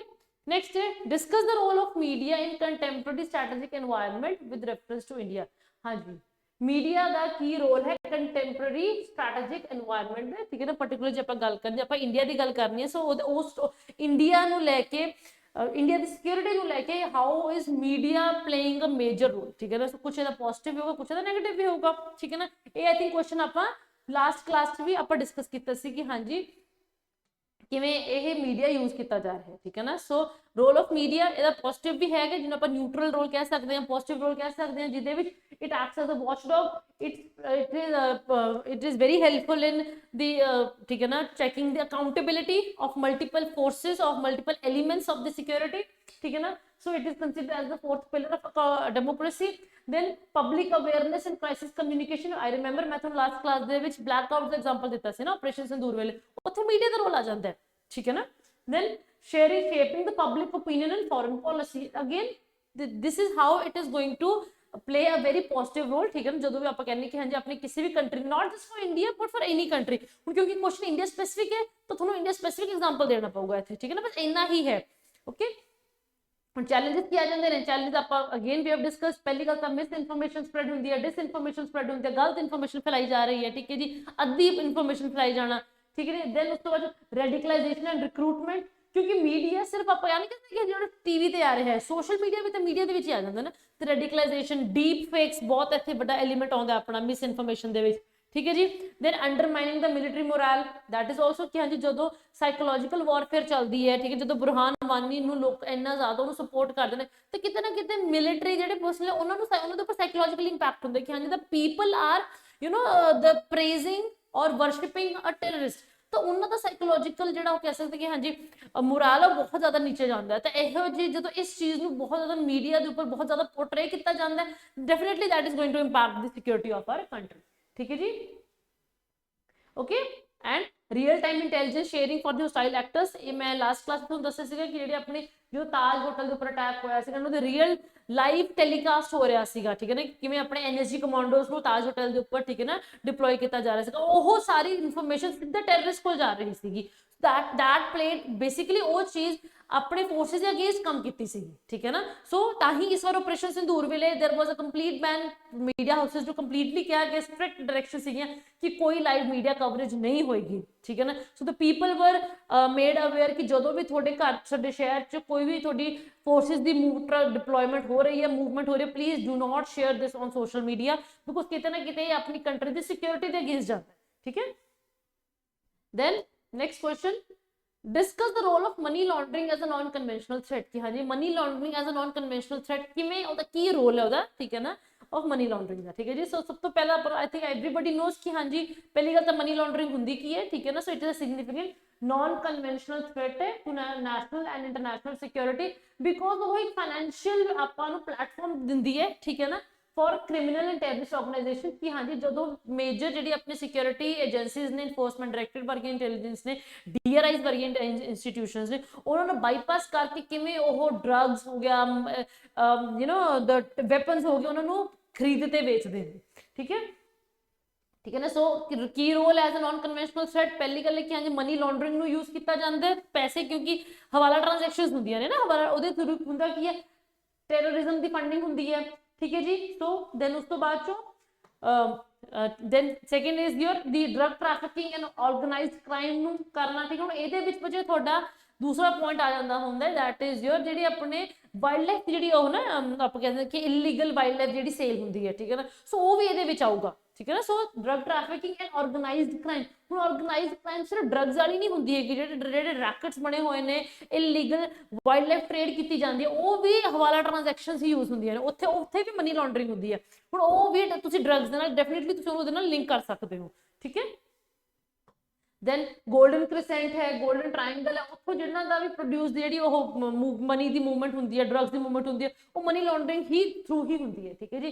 then economic instability and corruption, ਕਿਉਂਕਿ ਪੈਰਲਲ ਇਕਨੋਮੀ ਚੱਲਦੀ ਹੈ ਨਾ ਫਿਰ ਆਪਣੇ ਦੇਸ਼ ਦੇ ਵਿੱਚ, ਜੋ ਕਿ ਅਕਾਊਂਟੇਬਲ ਨਹੀਂ ਹੈਗੀ ਹੈ। ਸੋ ਡੈਫੀਨਿਟਲੀ ਉਹ ਫਿਰ ਕ੍ਰਾਈਮ ਨੂੰ ਵਧਾਉਂਦੀ ਹੈ, ਕਿਉਂਕਿ ਪੈਸਾ ਕਿੱਥੋਂ ਆ ਰਿਹਾ ਹੈ, ਕਿੱਥੇ ਜਾ ਰਿਹਾ ਹੈ, ਕਿਵੇਂ ਪੈਸੇ ਦੇ ਨਾਲ ਤੁਹਾਡੇ ਹਥਿਆਰ ਖਰੀਦੇ ਜਾ ਰਹੇ ਨੇ, ਉਹ ਇਹਦੇ ਵਿੱਚ ਆਉਂਦੀ ਹੈ, ਠੀਕ ਹੈ ਜੀ। ਐਂਡ ਇਹ ਸਾਰਾ ਕੁਝ ਆਪਾਂ ਦੇਖੀਏ ਤਾਂ ਸਭ ਕੁਝ ਕੈਸ਼ ਹੁੰਦਾ ਹੈ, ਠੀਕ ਹੈ ਨਾ, ਬਟ ਉਹ ਕੈਸ਼ ਆਇਆ ਕਿੱਥੋਂ, ਉਹਦੇ ਵਿੱਚ ਬਹੁਤ ਸਾਰੀ ਥੋੜੀ ਕਾਊਂਟਰਫੀਟ ਕਰੰਸੀ ਵੀ ਹੁੰਦੀ ਹੈ, ਠੀਕ ਹੈ ਨਾ। And then subversion of the state institution, ਠੀਕ ਹੈ ਨਾ।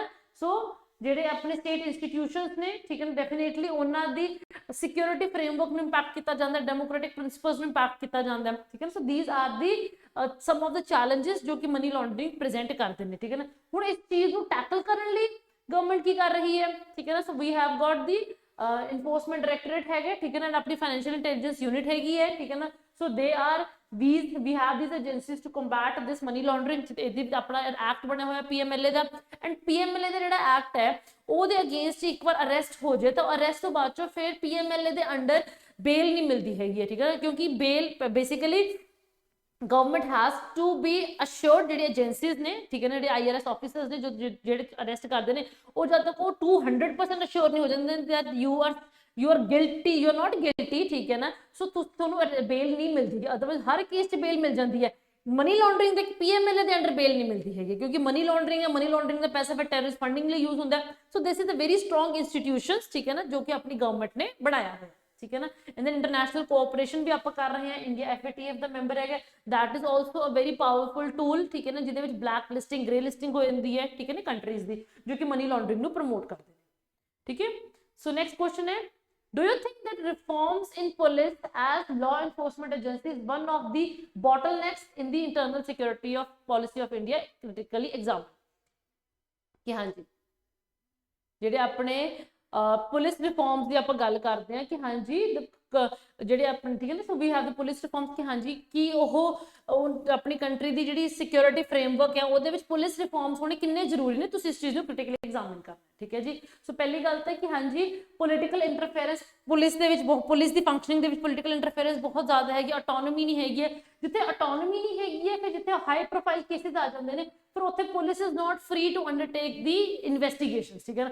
ਸੋ ਜਿੱਥੇ ਇਨਵੈਸਟੀਗੇਸ਼ਨ ਫ੍ਰੀ ਨਹੀਂ ਹੁੰਦੀਆਂ ਹੈਗੀਆਂ, ਫਿਰ ਉੱਥੇ ਡੈਫੀਨੇਟਲੀ ਕੰਟਰੀ ਦੀ ਸਿਕਿਉਰਿਟੀ ਹੈਂਪਰ ਹੁੰਦੀ ਹੀ ਹੁੰਦੀ ਹੈ, ਠੀਕ ਹੈ ਜੀ। ਬਿਕੋਜ਼ ਆਪਾਂ ਨੂੰ ਨਹੀਂ ਪਤਾ ਵੀ ਉੱਥੇ ਕਿਹੜੀ ਚੀਜ਼ ਮਨੀ ਲਾਂਡਰਿੰਗ ਹੋ ਗਈ ਹੈ ਜਾਂ ਫਿਰ ਹਵਾਲਾ ਟ੍ਰਾਂਜੈਕਸ਼ਨਸ ਨਾਲ ਲਿੰਕੇਜ ਹੋ ਜਾਂਦੀ ਹੁੰਦੀ ਹੈ। ਸੋ ਉਸ ਚੀਜ਼ ਇਹਦੇ ਵਿੱਚ ਕਿਉਂਕਿ ਪੁਲਿਸ ਫ੍ਰੀ ਹੀ ਨਹੀਂ ਹੈਗੀ ਹੈ, ਤਾਂ ਕਿਵੇਂ ਤੁਹਾਨੂੰ ਨਾ ਚਾਰਜ ਸ਼ੀਟ ਕਰ ਸਕਦੀ ਹੈ ਕਿਸੇ ਨੂੰ ਵੀ, ਠੀਕ ਹੈ ਨਾ, ਜਿੱਥੇ ਵੀ ਪਰਟੀਕੁਲਰਲੀ ਹਾਈ ਪ੍ਰੋਫਾਈਲ ਕੇਸਿਸ ਆ ਜਾਂਦੇ ਨੇ। ਸੈਕੰਡਲੀ ਪੁਲਿਸ ਦੇ ਵਿੱਚ ਮੈਨ ਪਾਵਰ ਸ਼ਾਰਟੇਜ ਹੈਗਾ, ਓਵਰਬਰਡਨਿੰਗ ਹੈਗੀ ਹੈ। ਜਦੋਂ ਓਵਰਬਰਡਨਡ ਹੈ, ਠੀਕ ਹੈ ਨਾ, ਪਰ ਜਿਹੜੇ ਆਪਣੇ ਪੁਲਿਸ ਆਫੀਸਰਸ ਨੇ ਉਹਨਾਂ ਦਾ ਨੰਬਰ ਹੀ ਬਹੁਤ ਥੋੜਾ ਸਾ, ਹਾਊ ਆਰ ਵੀ ਸਪੋਜ਼ ਆਪਾਂ ਹਾਊ ਕੈਨ ਵੀ ਥਿੰਕ ਕਿ ਹਾਂਜੀ ਆਪਣੀ ਕੰਟਰੀ ਦੀ ਸਿਕਿਉਰਿਟੀ ਵਧੀਆ ਹੋ ਸਕਦੀ, ਕਿਉਂਕਿ ਸਟੇਟ ਦੀ ਜਿਹੜੀ ਉਹ ਹੈ ਸਿਕਿਉਰਿਟੀ ਲਾਅ ਐਂਡ ਆਰਡਰ ਉਹ ਤਾਂ ਪੁਲਿਸ ਨੇ ਕਰਨਾ ਹੈ। ਸੋ ਜੇ ਪੁਲਿਸ ਹੀ ਐਮਪਾਵਰਡ ਨਹੀਂ ਹੈਗੀ ਹੈ, ਪੁਲਿਸ ਦਾ ਨੰਬਰ ਘੱਟ ਹੈ, ਠੀਕ ਹੈ ਨਾ, ਸੋ ਫਿਰ ਸਟੇਟ ਦੀ ਸਿਕਿਉਰਿਟੀ ਡੈਫੀਨੇਟਲੀ ਹੈਂਪਰ ਹੁੰਦੀ ਹੈ।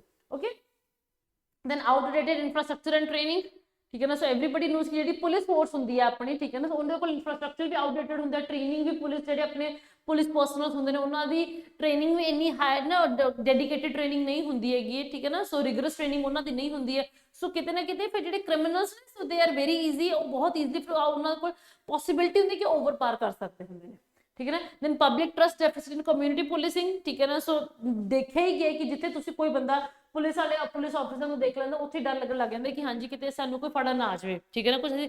ਕੁਝ ਸੋਚਣ ਵੀ ਕੀਪ ਔਨ ਥਿੰਕਿੰਗ ਕਿ ਅਸੀਂ ਕੁਝ ਗਲਤ ਤਾਂ ਨਹੀਂ ਕੀਤਾ, ਇੰਨਾ ਟਰਸਟ ਡੈਫਿਸਿਟ ਬਣਿਆ ਹੋਇਆ ਹੈ, ਸੇਫ ਨਹੀਂ ਫੀਲ ਕਰਦੇ ਆ, ਡਰ ਲੱਗਣ ਲੱਗ ਜਾਂਦਾ ਕਿ ਹਾਂਜੀ ਜੇ ਕੋਈ ਪੁਲਿਸ ਵਾਲਾ ਦੇਖ ਲਈਏ, ਠੀਕ ਹੈ ਨਾ। So that is a major thing, ਕਿਉਂਕਿ ਇੱਥੇ ਹੁਣ ਕਮਿਊਨਿਟੀ ਪੁਲਿਸਿੰਗ ਦੀ ਗੱਲ ਆ ਜਾਂਦੀ ਹੈ, ਠੀਕ ਹੈ। Then non implementation of the reforms, ਠੀਕ ਹੈ ਨਾ। ਸੋ 2006 ਦੇ ਵਿੱਚ ਪ੍ਰਕਾਸ਼ ਸਿੰਘ ਕੇਸ ਸੀਗਾ, ਜਿਹਦੇ ਵਿੱਚ ਪੁਲਿਸ ਰਿਫਾਰਮ ਦੇ ਨॉन ਇੰਪਲੀਮੈਂਟੇਸ਼ਨ ਲਈ ਹੀ ਇਹ ਕੇਸ ਬਹੁਤ ਜ਼ਿਆਦਾ ਫੇਮਸ ਹੋਇਆ ਸੀਗਾ, ਕਿ ਹਾਂਜੀ ਜਿਹੜੇ ਆਪਣੇ ਪੁਲਿਸ ਹੈ ਉਹਨਾਂ ਦੀ ਜਿਹੜੀ ਵਰਕਿੰਗ ਹੈ ਉਹ ਕਲੋਨੀਅਲ ਲਾਜ਼ ਦੇ ਅੰਡਰ ਹੀ ਚੱਲ ਰਹੀ ਹੈ, ਠੀਕ ਹੈ ਨਾ। ਅੱਜ ਦੇ ਟਾਈਮ ਦੇ ਵਿੱਚ ਆਪਾਂ ਨੂੰ ਉਸ ਚੀਜ਼ ਨੂੰ ਰਿਫਾਰਮ ਕਰਨ ਦੀ ਬਹੁਤ ਜ਼ਿਆਦਾ ਜ਼ਰੂਰਤ ਹੈ। ਜੇ ਰਿਫਾਰਮ ਨਹੀਂ ਕਰਾਂਗੇ ਫਿਰ ਜਿਹੜੇ ਆਪਾਂ ਹੁਣੀ ਚੈਲੰਜਸ ਦੇਖੇ ਨੇ ਉਹ ਵੱਧਦੇ ਜਾਣਗੇ, ਕਿਉਂਕਿ ਅੱਜ ਜਿਹੜੇ ਕ੍ਰਿਮੀਨਲਸ ਨੇ ਉਹ ਬਹੁਤ ਜ਼ਿਆਦਾ ਉਹਨਾਂ ਕੋਲ ਹਾਈਟੈਕ ਪਾਵਰਸ ਹੈਗੀਆਂ ਨੇ। ਸੋ ਆਪਣੇ ਪੁਲਿਸ ਪਰਸਨਲ ਨੂੰ ਵੀ ਉਹਨਾਂ ਹੀ ਅਪਡੇਟ ਕਰਨ ਦੀ ਆਪਾਂ ਨੂੰ ਜ਼ਰੂਰਤ ਹੈ, ਠੀਕ ਹੈ ਜੀ। ਸੋ ਨੈਕਸਟ ਕੁਐਸਚਨ ਆਉਂਦਾ ਕਿ explain dark web, how is it posing a challenge to the law enforcement agencies, what countermeasures that India has taken in response to cyber terrorism, ਠੀਕ ਹੈ ਜੀ। ਸੋ ਡਾਰਕ ਵੈਬ ਕੀ ਹੁੰਦਾ ਹੈ, ਮੈਂ ਜਿਵੇਂ ਹੁਣ ਥੋੜੀ ਦੇਰ ਪਹਿਲਾਂ ਵੀ ਕਿਹਾ ਕਿ ਹਟੀ ਸੀ ਕਿ ਇਹੋ ਜਿਹੀਆਂ ਨਾ ਟਰਮੀਨੋਲੋਜੀਜ਼ ਨੂੰ ਯਾਦ ਹੋਣਾ ਤੁਹਾਨੂੰ ਪਤਾ ਹੋਣਾ ਜ਼ਰੂਰੀ ਹੈ, ਬਿਕੋਜ਼ ਪੀਪੀਐਸਸੀ ਇਹ ਚੀਜ਼ ਪੁੱਛਦਾ ਹੈ। ਡਾਰਕ ਵੈਬ ਕੀ ਹੁੰਦਾ ਹੈ, ਕਿਵੇਂ ਲਾਅ ਐਨਫੋਰਸਮੈਂਟ ਏਜੰਸੀਜ਼ ਨੂੰ ਇੱਕ ਚੈਲੰਜ ਹੈ, ਚੈਲੰਜ ਕਿਵੇਂ, ਕਿਉਂਕਿ ਏਸਿਮੈਟ੍ਰਿਕ ਵਾਰਫੇਅਰ ਹੈ ਨਾ ਇਹਦਾ, ਤਾਂ ਚੈਲੰਜ ਹੀ ਚੈਲੰਜ ਹੈ, ਕਿਉਂਕਿ ਤੁਹਾਡੇ ਸਾਹਮਣੇ ਨਹੀਂ ਹੈਗਾ ਬੰਦਾ, ਜਦੋਂ ਤੁਹਾਡੇ ਕੋਲ ਸਾਹਮਣੇ ਹੈ ਨਹੀਂ ਤਾਂ how are you going to nap that, ਠੀਕ ਹੈ ਨਾ। ਐਂਡ ਇੰਡੀਆ ਨੇ ਸਾਈਬਰ ਟੈਰਰਿਜ਼ਮ ਨੂੰ ਟੈਕਲ ਕਰਨ ਲਈ ਇੰਡੀਆ ਨੇ ਕੀ ਰਿਸਪੌਂਸ ਕੀਤਾ, ਤੁਸੀਂ ਉਸ ਚੀਜ਼ ਦੇ ਉੱਪਰ ਕਾਊਂਟਰ ਮੇਜਰਸ ਦੱਸਣੇ ਨੇ, ਠੀਕ ਹੈ। ਇੱਕ ਵਾਰ ਬੱਚੇ ਕੁਐਸਚਨ ਦੇਖ ਕੇ ਨਾ ਡਰ ਨਹੀਂ ਜਾਣਾ ਕਿ ਹਾਂਜੀ ਪਤਾ ਨਹੀਂ ਕਿ like we don't know what is the dark web, ਹੁਣ ਆਪਾਂ ਇਹਦਾ ਆਨਸਰ ਕੀ ਕਰਾਂਗੇ, ਠੀਕ ਹੈ ਨਾ। So what is dark web, so this is a hidden encrypted part of the internet that is not indexed by traditional search engines, ਠੀਕ ਹੈ ਨਾ। ਸੋ ਤੁਸੀਂ ਜਿਹੜੇ ਨਾਰਮਲ ਗੂਗਲ ਤੇ ਸਰਚ ਕਰਨ ਤੇ ਤੁਹਾਨੂੰ ਨਹੀਂ ਮਿਲਦੀ, ਇਨਕ੍ਰਿਪਟਡ ਹੈ, ਤੁਹਾਨੂੰ ਨਹੀਂ ਪਤਾ ਕਿ ਹਾਂਜੀ ਕਿਸੇ ਨੇ ਵਿੱਚ ਕਿਹੜਾ ਮੈਸੇਜ ਦਿੱਤਾ ਹੋਇਆ, ਜਾਂ ਆਪਾਂ WhatsApp is the encryption ਹੈ ਨਾ, ਸੇਫਟੀ ਹੈ, your data is completely safe on WhatsApp। ਉਵੇਂ ਜਦੋਂ ਇਨਕ੍ਰਿਪਟਡ ਪਲੇਟਫਾਰਮਸ ਨੂੰ ਯੂਜ਼ ਕੀਤਾ ਜਾਂਦਾ ਹੈ, ਠੀਕ ਹੈ ਨਾ, against a nation, that platform is the dark web, ਠੀਕ ਹੈ ਨਾ। ਸੋ ਉਸ ਡਾਰਕ ਵੈਬ ਤੇ ਕਿਉਂਕਿ ਇਨਕ੍ਰਿਪਸ਼ਨ ਇੰਨੀ ਜ਼ਿਆਦਾ ਹੁੰਦੀ ਹੈ, ਮਲਟੀ ਲੇਅਰਡ ਹੁੰਦੀ ਹੈ, ਸੋ ਉਸ ਲੇਅਰ ਨੂੰ ਬ੍ਰੇਕ ਕਰਨਾ ਬਹੁਤ ਮੁਸ਼ਕਿਲ ਹੋ ਜਾਂਦਾ, that is simply the dark, ਠੀਕ ਹੈ ਨਾ, ਠੀਕ ਹੈ ਨਾ। ਫॉर एग्जांपल ਇੱਥੇ ਇਹਦੇ ਲਈ ਸਪੈਸ਼ਲਾਈਜ਼ਡ ਸੌਫਟਵੇਅਰ ਚਾਹੀਦੇ ਹੁੰਦੇ, for example the onion router ਹੈ, ਠੀਕ ਹੈ ਨਾ। So that is one of the software ਜੋ ਕਿ ਡਾਰਕ ਵੈਬ ਲਈ ਯੂਜ਼ ਹੁੰਦਾ ਹੈ, ਠੀਕ ਹੈ ਨਾ, ਟੂ ਐਕਸੈਸ, ਠੀਕ ਹੈ ਨਾ। So it is designed to provide anonymity, ਕਿਉਂਕਿ ਤੁਹਾਡੇ ਦੈਟ ਇਜ਼ ਐਨੋਨਿਮਸ, ਤੁਹਾਨੂੰ ਪਤਾ ਹੀ ਹੈ ਮੈਸੇਜ ਆ ਕਿਹਦੇ ਲਈ ਹੈ ਤੇ ਕਿਹਦੇ ਲਈ ਗਿਆ, ਠੀਕ ਹੈ ਨਾ। and provide privacy by routing user traffic through multiple layers of encryption, encryption ਦੇ multiple layers ਆ ਜਾਂਦੀਆਂ ਹੁੰਦੀਆਂ ਨੇ, ਠੀਕ ਹੈ ਜੀ। and it is extremely difficult to track the user's location and identity, ਕਿ ਹਾਂਜੀ ਜਿਹੜਾ ਮੈਸੇਜ ਹੈ ਉਹ ਕਿੱਥੋਂ ਆਇਆ ਹੈ, ਕਿਹਨੇ ਭੇਜਿਆ, ਉਹ ਟਰੈਕ ਕਰਨਾ ਇਸ ਨੈਕਸਟ ਟੂ, ਠੀਕ ਹੈ ਨਾ, ਬਹੁਤ ਮੁਸ਼ਕਿਲ ਹੋ ਜਾਂਦਾ ਹੁੰਦਾ, ਠੀਕ ਹੈ। ਹੁਣ ਚੈਲੰਜ ਕੀ ਹੈ, ਪਹਿਲੀ ਗੱਲ ਤਾਂ ਐਨੋਨਿਮਿਟੀ ਤੇ ਇਨਕ੍ਰਿਪਸ਼ਨ ਹੈਗੀ ਹੈ, ਕਿਹਨੇ ਭੇਜਿਆ ਹੈ, ਮੈਸੇਜ ਹੈ ਕਿ ਕਿੱਥੋਂ ਆਇਆ ਹੈ, ਠੀਕ ਹੈ ਨਾ, ਦੈਟ ਇਜ਼ ਅ ਚੈਲੰਜ। ਫਿਰ ਉਸ ਵਿੱਚ ਇਲਿਸਿਟ ਮਾਰਕੀਟ ਪਲੇਸ, ਹੁਣ ਇਹੀ ਉਹ ਪਲੇਟਫਾਰਮ ਬਣ ਜਾਂਦਾ ਜਿੱਥੇ ਤੁਹਾਡੀ drugs the sale and purchase ਦੀਆਂ ਗੱਲਾਂ ਹੁੰਦੀਆਂ ਨੇ, ਜਿਹੜੇ ਤੁਹਾਡੇ ਐਮਿਊਨੀਸ਼ਨ ਹੈ, ਟੈਰਰਿਜ਼ਮ ਨੂੰ ਸਪਰੈਡ ਕਰਨ, ਜਿਹੜੇ ਆਰਮਸ ਦੀ ਸਮਗਲਿੰਗ ਹੁੰਦੀ ਹੈ ਉਹ ਦੀ ਜਿਹੜੀ ਇੱਕ ਮਾਰਕੀਟ ਪਲੇਸ ਬਣ ਜਾਂਦੀ ਹੈ ਉਹਦੇ ਲਈ, ਠੀਕ ਹੈ ਜੀ। ਦੈਨ ਸਾਈਬਰ ਕ੍ਰਾਈਮ ਦਾ ਹਬ, ਹੁਣ ਜਿਹੜੇ ਆਪਾਂ ਕਹਿੰਦੇ ਕਿ ਹਾਂਜੀ ਡਿਜੀਟਲ ਅਰੈਸਟ ਆ ਰਹੀ ਹੈ, ਚੀਜ਼ਾਂ ਹੋ ਰਹੀਆਂ ਨੇ, ਉਹ ਕੀ ਹੋ ਰਿਹਾ, ਆਹੀ ਚੀਜ਼ ਤਾਂ ਹੈਗੀ ਹੈ, that is through dark web only. ਠੀਕ ਹੈ, ਕਿਹਨੇ ਪੈਸੇ ਲਏ ਨੇ, ਕਿੱਥੋਂ ਪੈਸੇ ਲਏ ਨੇ, ਤੁਹਾਡੇ ਪੈਸੇ ਕਿੱਥੇ ਗਏ ਨੇ, nobody knows. Okay, then use of cryptocurrencies। now cryptocurrencies ਦੇ ਵਿੱਚ ਵੀ ਤਾਂ ਇਹ ਕਿ ਹਾਂਜੀ ਮਲਟੀਪਲ ਲੇਅਰਸ ਨੇ, ਠੀਕ ਹੈ ਨਾ, ਇਨਕ੍ਰਿਪਸ਼ਨ ਇੰਨੀ ਜ਼ਿਆਦਾ ਹੈ ਕਿ that you cannot, ਤੁਸੀਂ ਉਸ ਚੀਜ਼ ਦੇ ਪੋਸਟ ਦੇ ਸੋਰਸ ਤੱਕ ਪਹੁੰਚ ਹੀ ਨਹੀਂ ਸਕਦੇ ਹੋ, ਠੀਕ ਹੈ ਨਾ। ਸੋ ਕ੍ਰਿਪਟੋਕਰੰਸੀਜ਼ ਯੂਜ਼ ਹੋ ਰਹੀਆਂ ਨੇ, ਨਾਰਮਲ ਸਵਿਫਟ ਸਿਸਟਮ ਨਹੀਂ ਯੂਜ਼ ਹੁੰਦਾ, ਠੀਕ ਹੈ ਨਾ, ਫॉर ਦੀ ਟ੍ਰਾਂਜੈਕਸ਼ਨਸ, ਠੀਕ ਹੈ ਨਾ, ਦੈਟ ਇਜ਼ ਕ੍ਰਿਪਟੋਕਰੰਸੀਜ਼ ਯੂਜ਼ ਕੀਤੀਆਂ ਜਾਂਦੀਆਂ ਨੇ, ਠੀਕ ਹੈ ਨਾ। then rapid evolution of technology. So ਇਹਦੇ ਵਿੱਚ ਟੈਕਨੋਲੋਜੀ ਬਹੁਤ ਹੀ ਵੱਡੇ ਸਕੇਲ ਤੇ ਯੂਜ਼ ਹੁੰਦੀ ਹੈ ਐਂਡ ਬਹੁਤ ਰੈਪਿਡਲੀ ਚੇਂਜ ਹੁੰਦੀ ਹੈ, ਠੀਕ ਹੈ ਨਾ। So this is how it is posing a major challenge to the ਆਪਣੇ ਜਿਹੜੇ ਜਿੰਨੇ ਵੀ ਆਪਣੇ ਇਨਵੈਸਟੀਗੇਟਿਵ ਏਜੰਸੀਜ਼ ਨੇ। ਹੁਣ ਇਹ ਜਿਹੀ ਪ੍ਰੋਬਲਮ ਨੂੰ ਟੈਕਲ ਲਈ ਇੰਡੀਆ ਨੇ ਕੀ ਇਨੀਸ਼ੀਏਟਿਵਸ ਲਏ, ਠੀਕ ਹੈ ਨਾ। ਸਭ ਤੋਂ ਪਹਿਲਾਂ ਤਾਂ ਆਪਣਾ ਲੀਗਲ ਇਨੀ ਫਰੇਮਵਰਕ ਹੈਗਾ, ਜਿਹਦੇ ਵਿੱਚ ਆਪਣਾ ਆਈਟੀ ਐਕਟ ਆਇਆ ਹੁੰਦਾ 2000 ਦਾ, ਇਹ ਪ੍ਰਾਇਮਰੀ ਆਪਣਾ ਪ੍ਰਾਈਮਾ ਫੇਸੀ ਆਪਣਾ ਫਰੇਮਵਰਕ ਹੈ ਜਿਹਦੇ ਅੰਡਰ ਸਾਰੇ ਇਨੀਸ਼ੀਏਟਿਵ ਲਏ ਜਾਂਦੇ ਨੇ। then ਉਸ ਤੋਂ ਬਾਅਦ ਚੋਂ ਵੈਰੀ ਰੀਸੈਂਟਲੀ ਦਾ digital personal data protection act ਹੈ, ਉਹ ਡਿਜੀਟਲ ਡੇਟਾ ਨੂੰ ਪ੍ਰੋਟੈਕਟ ਕਰਨ ਲਈ ਇਹ ਬਹੁਤ ਵੱਡਾ ਆਪਣਾ ਆ ਜਾਂਦਾ ਕਿ ਹਾਂਜੀ ਲਾਅ ਬਣਾਇਆ ਗਿਆ। ਫਿਰ ਉਸ ਤੋਂ ਬਾਅਦ ਚ ਜਿਹੜੀ ਆਪਣੀ ਇੰਡੀਆ ਦੀ ਜਿਹੜੀ ਕੰਪਿਊਟਰ ਐਮਰਜੈਂਸੀ ਰਿਸਪੌਂਸ ਟੀਮ ਹੈ, ਠੀਕ ਹੈ ਨਾ। then ਉਸ ਤੋਂ ਬਾਅਦ ਚੋਂ ਨੈਸ਼ਨਲ ਸਾਈਬਰ ਕੋਆਰਡੀਨੇਸ਼ਨ ਸੈਂਟਰ ਹੈਗਾ, ਉਹ ਸਾਈਬਰ ਸਕੈਨ ਦੇ ਜਿੰਨੇ ਵੀ ਸਾਈਬਰ ਏਰੀਆ ਦੇ ਵਿੱਚ ਜਿੰਨੇ ਥ੍ਰੈਟਸ ਨੇ ਉਹਨੂੰ ਸਕੈਨ ਕਰਦਾ, ਠੀਕ ਹੈ ਜੀ। ਫਿਰ ਆਪਣਾ I4C ਹੈ, that is also a part of this also only ਕਿ ਹਾਂਜੀ ਜਿੰਨੇ ਵੀ ਸਾਈਬਰ ਪਲੇਟਫਾਰਮ ਤੇ ਜਿੰਨੇ ਵੀ ਥ੍ਰੈਟ ਜਨਰੇਟ ਹੁੰਦੇ ਨੇ ਉਹ ਸਾਰਿਆਂ ਨੂੰ ਇਹੀ ਚੀਜ਼ ਟੈਕਲ ਕਰਦੀ ਹੈ, ਠੀਕ ਹੈ।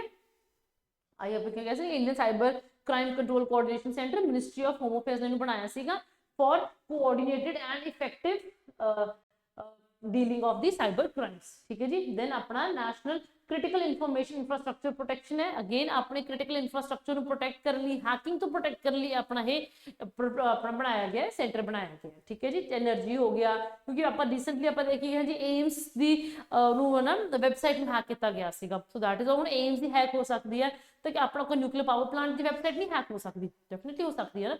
सो अगेन ठीक है ना, इस जो थ्रेट्स को टैकल करने लिए फिर अपने गवर्नमेंट ने ये सारे फ्रेमवर्क्स बनाए हुए, इंस्टीट्यूशंस बनाए हुए, ठीक है ना।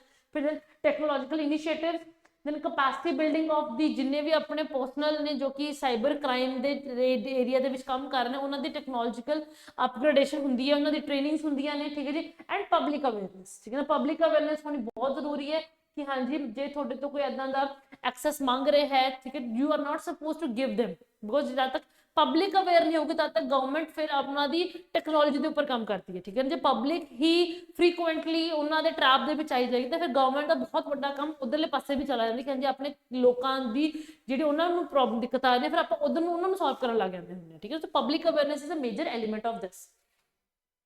Okay, next is often the causes of violent extremism are categorized into push and pull factors and overlook the links between individual and community factors. Critically examine the individual and community factors which are useful to understand extremism in India.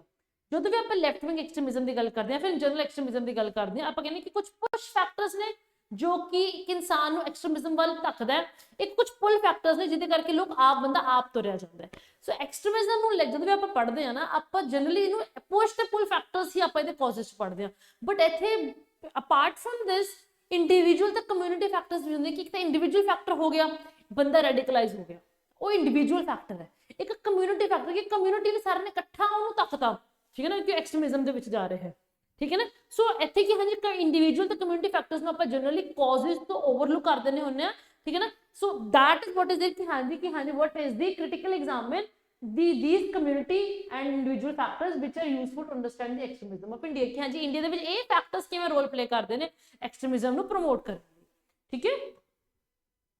ਕਿਉਂਕਿ generally ਆਪਾਂ ਵੀ ਸੇ ਕਿ ਹਾਂਜੀ ਸੋਸ਼ੋ economic ਹੋ ਗਏ, school ਨਹੀਂ ਬਣੇ ਹੈਗੇ, ਸੜਕਾਂ ਨਹੀਂ ਬਣੀਆਂ ਹੈਗੀਆਂ ਨਾ, ਪੁਸ਼ ਐਂਡ ਪੁੱਲ ਫੈਕਟਰਸ ਆ ਜਾਂਦੇ ਨੇ ਕਿ ਹਾਂਜੀ ਬੰਦੇ ਤਾਂ ਕੋਈ ਇਨਸਾਨ ਆ ਹਥਿਆਰ ਚੱਕਦਾ, ਠੀਕ ਹੈ ਨਾ। ਬਟ ਇੱਥੇ ਇੰਡੀਵਿਜੂਅਲ ਫੈਕਟਰਸ ਵੀ ਆ ਜਾਂਦੇ ਨੇ, ਠੀਕ ਹੈ ਨਾ, ਕਮਿਊਨਿਟੀ ਫੈਕਟਰਸ ਵੀ ਆ ਜਾਂਦੇ ਨੇ, ਠੀਕ ਹੈ ਨਾ। ਫॉर एग्जांपल ਇੰਡੀਵਿਜੂਅਲ ਫੈਕਟਰਸ ਆ ਜਾਂਦੇ ਨੇ ਕਿ ਵਾਈ ਮੀ, ਮੇਰੇ ਨਾਲ ਹੀ ਕਿਉਂ ਗਲਤ ਹੋਇਆ, ਹੋਰ ਕਿਸੇ ਨਾਲ ਕਿਉਂ ਨਹੀਂ, ਠੀਕ ਹੈ। ਜਦੋਂ ਫਿਰ ਵਾਈ ਮੀ ਆ ਜਾਂਦਾ ਹੁੰਦਾ ਨਾ, ਉਦੋਂ ਫਿਰ ਉਹ ਇਨਸਾਨ ਹਥਿਆਰ ਚੱਕਣ ਤੇ ਮਜਬੂਰ ਹੋ ਜਾਂਦਾ ਹੁੰਦਾ, ਠੀਕ ਹੈ ਨਾ।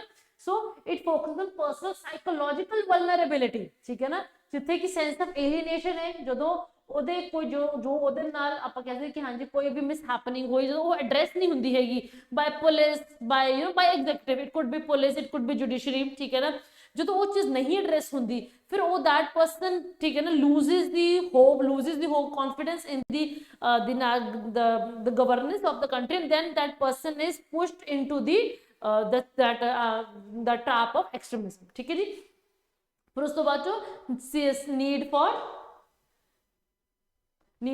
सिग्निफिकेंस एंड बिलोंगिंग, ठीक है ना, कि हाँ जी जो बिलोंगिंगनेस की फीलिंग आ जाती है कि हाँ जी मेरे बारे के होर भी बहुत ने, सो जो थोड़ा लगता है कि हाँ जी थोड़े ਜਿਹੜੇ दुख दर्द ने वो तो एक पर्टिकुलर एजेंसी ही सुन रही है, होर थोड़े कोई पर्टिकुलर ऑर्गेनाइजेशन कोई थोड़े ਤੁਹਾਨੂੰ ਨੌਕਰੀ ਨਹੀਂ ਮਿਲ ਰਹੀ ਹੈਗੀ ਹੈ, ਠੀਕ ਹੈ ਨਾ, ਤੁਹਾਡੇ ਨਾਲ ਗਲਤ ਹੋਇਆ and that organisation is making everything to make that right, ਫਿਰ ਉਹ ਉਸ पर्टिकुलर फैक्टर ਦੇ ਨਾਲ ਤੁਹਾਡੀ ਬਿਲੋਂਗਿੰਗਨੈਸ ਵੱਧ ਜਾਂਦੀ ਹੁੰਦੀ ਹੈ, ਠੀਕ ਹੈ ਨਾ। So that is at individual factor ਜਿਹੜੇ ਕਿ ਹੁੰਦੇ ਨੇ, ਠੀਕ ਹੈ ਨਾ। ਸੋ ਜਿਹੜੇ ਹਾਇਰਾਰਕੀਅਲ ਤੇ ਸਿਕ੍ਰੀਟਿਵ ਨੇਚਰ ਹੁੰਦੇ ਨੇ ਮੈਨੀ ਨੈਕਸਲਾਈਟਸ ਆਊਟਫਿਟਸ ਨੇ, ਦੇ provide this structure and sense of identity that individuals feel is missing in their routine life, ਠੀਕ ਹੈ ਨਾ। ਸੋ ਜਿਹੜੇ ਉਹ ਨੇ ਹੁਣ ਗਵਰਨਮੈਂਟ ਹੈਗੀ ਹੈ, ਠੀਕ ਹੈ ਨਾ, ਸੋ ਗਵਰਨਮੈਂਟ ਦੇ ਵੱਲੋਂ ਗਵਰਨੈਂਸ ਗੈਪ ਹੈਗੇ ਨੇ, ਬਟ ਉਹ ਗਵਰਨੈਂਸ ਗੈਪ ਨੂੰ ਜੇ ਕੋਈ ਟੈਰਰ ਨੈਕਸਲਾਈਟ ਆਊਟਫਿਟ ਦੇ ਕੋਈ ਆਰਗੇਨਾਈਜੇਸ਼ਨ ਪ੍ਰੋਵਾਈਡ ਕਰਕੇ ਦੇ ਰਹੀ ਹੈ ਤਾਂ ਉਹ ਬਿਲੋਂਗਿੰਗਨੈਸ ਆਉਂਦੀ ਕਿ ਮੇਰੇ ਕੰਸਰਨਸ ਨੂੰ ਇਹਨਾਂ ਨੇ ਐਡਰੈਸ ਕੀਤਾ ਹੈ, ਸਰਕਾਰ ਨੇ ਨਹੀਂ ਕੀਤਾ। ਸੋ ਇੰਡੀਵਿਜੂਅਲ ਫੈਕਟਰਸ ਇੱਥੇ ਕਾਊਂਟ ਕਰਦੇ ਨੇ, ਠੀਕ ਹੈ ਨਾ। ਫਿਰ ਆਉਂਦੇ ਨੇ ਕਮਿਊਨਿਟੀ ਫੈਕਟਰਸ, ਕਿ ਹਾਂਜੀ ਕਮਿਊਨਿਟੀ ਫੈਕਟਰਸ ਦੇ ਵਿੱਚ ਆ ਜਾਂਦੇ ਨੇ ਕਿ ਹਾਂਜੀ ਤੁਹਾਡੀ ਆ ਜਾਂਦੀ ਹੈ ਗ੍ਰੀਵੈਂਸ ਐਂਪਲੀਫਿਕੇਸ਼ਨ ਹੈ, ਠੀਕ ਹੈ। सो जो कम्युनिटीज है जो कि हिस्टोरिकली सफर कर रही ने, तो हिस्टोरिकली ही कोई कम्युनिटी कोई विलेज ने सफर किया, कोई पर्टिकुलर ट्राइबल पॉपुलेशन वो सफर कर रहे हैं, फिर कम्युनिटी पुश होंगे कि हाँ जी सारे दे सारे इकट्ठे जाते हैं, ठीक है, कम्युनिटी दे जान करके फिर you are into that particular trap, ठीक है। So that is a major factor. ਹੁਣ ਇੱਥੇ ਰੈੱਡ ਬਾਰਡਰ ਆ ਜਾਂਦੇ ਨੇ ਜਿੱਥੇ ਪੂਰੀ ਡਿਸਪਲੇਸਮੈਂਟ ਹੋ ਜਾਂਦੀ ਹੈ, ਡਿਸਪਲੇਸਮੈਂਟ ਤੇ ਠੀਕ ਹੈ ਜਦੋਂ ਉਹਨਾਂ ਦੀ ਰੀਹੈਬਿਲਿਟੇਸ਼ਨ ਨਹੀਂ ਹੋ ਰਹੀ ਹੈ, so that is a factor here, okay. community wide displacement due to mining and lack of comprehensive collection of ਜਿਹੜੇ grievance oder redressal नहीं ਹੋਇਆ ਹੈਗਾ ਉਦੋਂ ਫਿਰ ਪੂਰੀ ਦੀ ਪੂਰੀ community ਹੀ impact ਹੁੰਦੀ ਹੈ, ਠੀਕ ਹੈ ਨਾ। then isolation homogenization again the same thing here, okay। then lack of trust in the state institutions, ठीक है ना। so जो state institutions ਦੇ ਵਿੱਚ trust lack ਹੋ ਜਾਂਦਾ ਹੁੰਦਾ, so that's also a factor here। so this is how ਹਮੇਸ਼ਾ push and pull factors ਦੇ ਵਿੱਚ ਹੀ extremism ਨੂੰ ਆਪਾਂ ਨਹੀਂ ਦੇਖ ਸਕਦੇ, individual ਤੇ community factors ਵੀ ਇੱਥੇ ਆਉਂਦੇ ਨੇ, ਠੀਕ ਹੈ ਨਾ। so ਇੱਥੇ ਕਿਉਂਕਿ this question was specifically on extremism but there are other community factors also, ਠੀਕ ਹੈ ਨਾ। ਜਦੋਂ ਆਪਾਂ for example ਜੇ ਆਪਾਂ ਇੰਡੀਆ ਦੀ ਗੱਲ ਕਰਦੇ ਹਾਂ we have the ਖਾਪ ਪੰਚਾਇਤ, ਠੀਕ ਹੈ ਨਾ। so that is also a very important factor here, ਠੀਕ ਹੈ ਨਾ। ਉਦਾਂ ਦੇ ਬਹੁਤ ਸਾਰੇ ਜਦੋਂ basically community as a whole impact ਹੁੰਦੀ ਹੈ, ਠੀਕ ਹੈ ਨਾ। so that comes under this spread, okay। Okay, so next question है India has been strongly criticizing state-sponsored cross-border terrorism. Okay, na? With what approach India has been countering this type of terrorism? Give your opinion, especially in context of India's neighbors. ठीक है जी, India बहुत time तो state-sponsored terrorism तो सफर कर रहे हैं, ठीक है जी। So India कितना इस terrorism ਨੂੰ counter कर रहा है? तो स्टेटमेंट तो लगता है कि नहीं बहुत बड़ा क्वेश्चन है बट बहुत सिंपल जब अपन डिकोड करांगे ना, so it is simply saying कि हाँ जी इंडिया टेररिज्म के मैनर्स को किवें टैकल कर रहे हैं, ओके। पर्टिकुलरली अपने हॉस्टाइल नेबर्स की आप गल कर रहे हैं, ठीक है ना। सो इंडियाज काउंटर टेररिज्म अप्रोच की है, पहली गल तो अपनी रोबस्ट बॉर्डर मैनेजमेंट अप्रोच हैगी है, ठीक है जी। आप टैक्नोलॉजी यूज कर रहे हैं, ये comprehensive integrated border management system की गल कर सकते हो।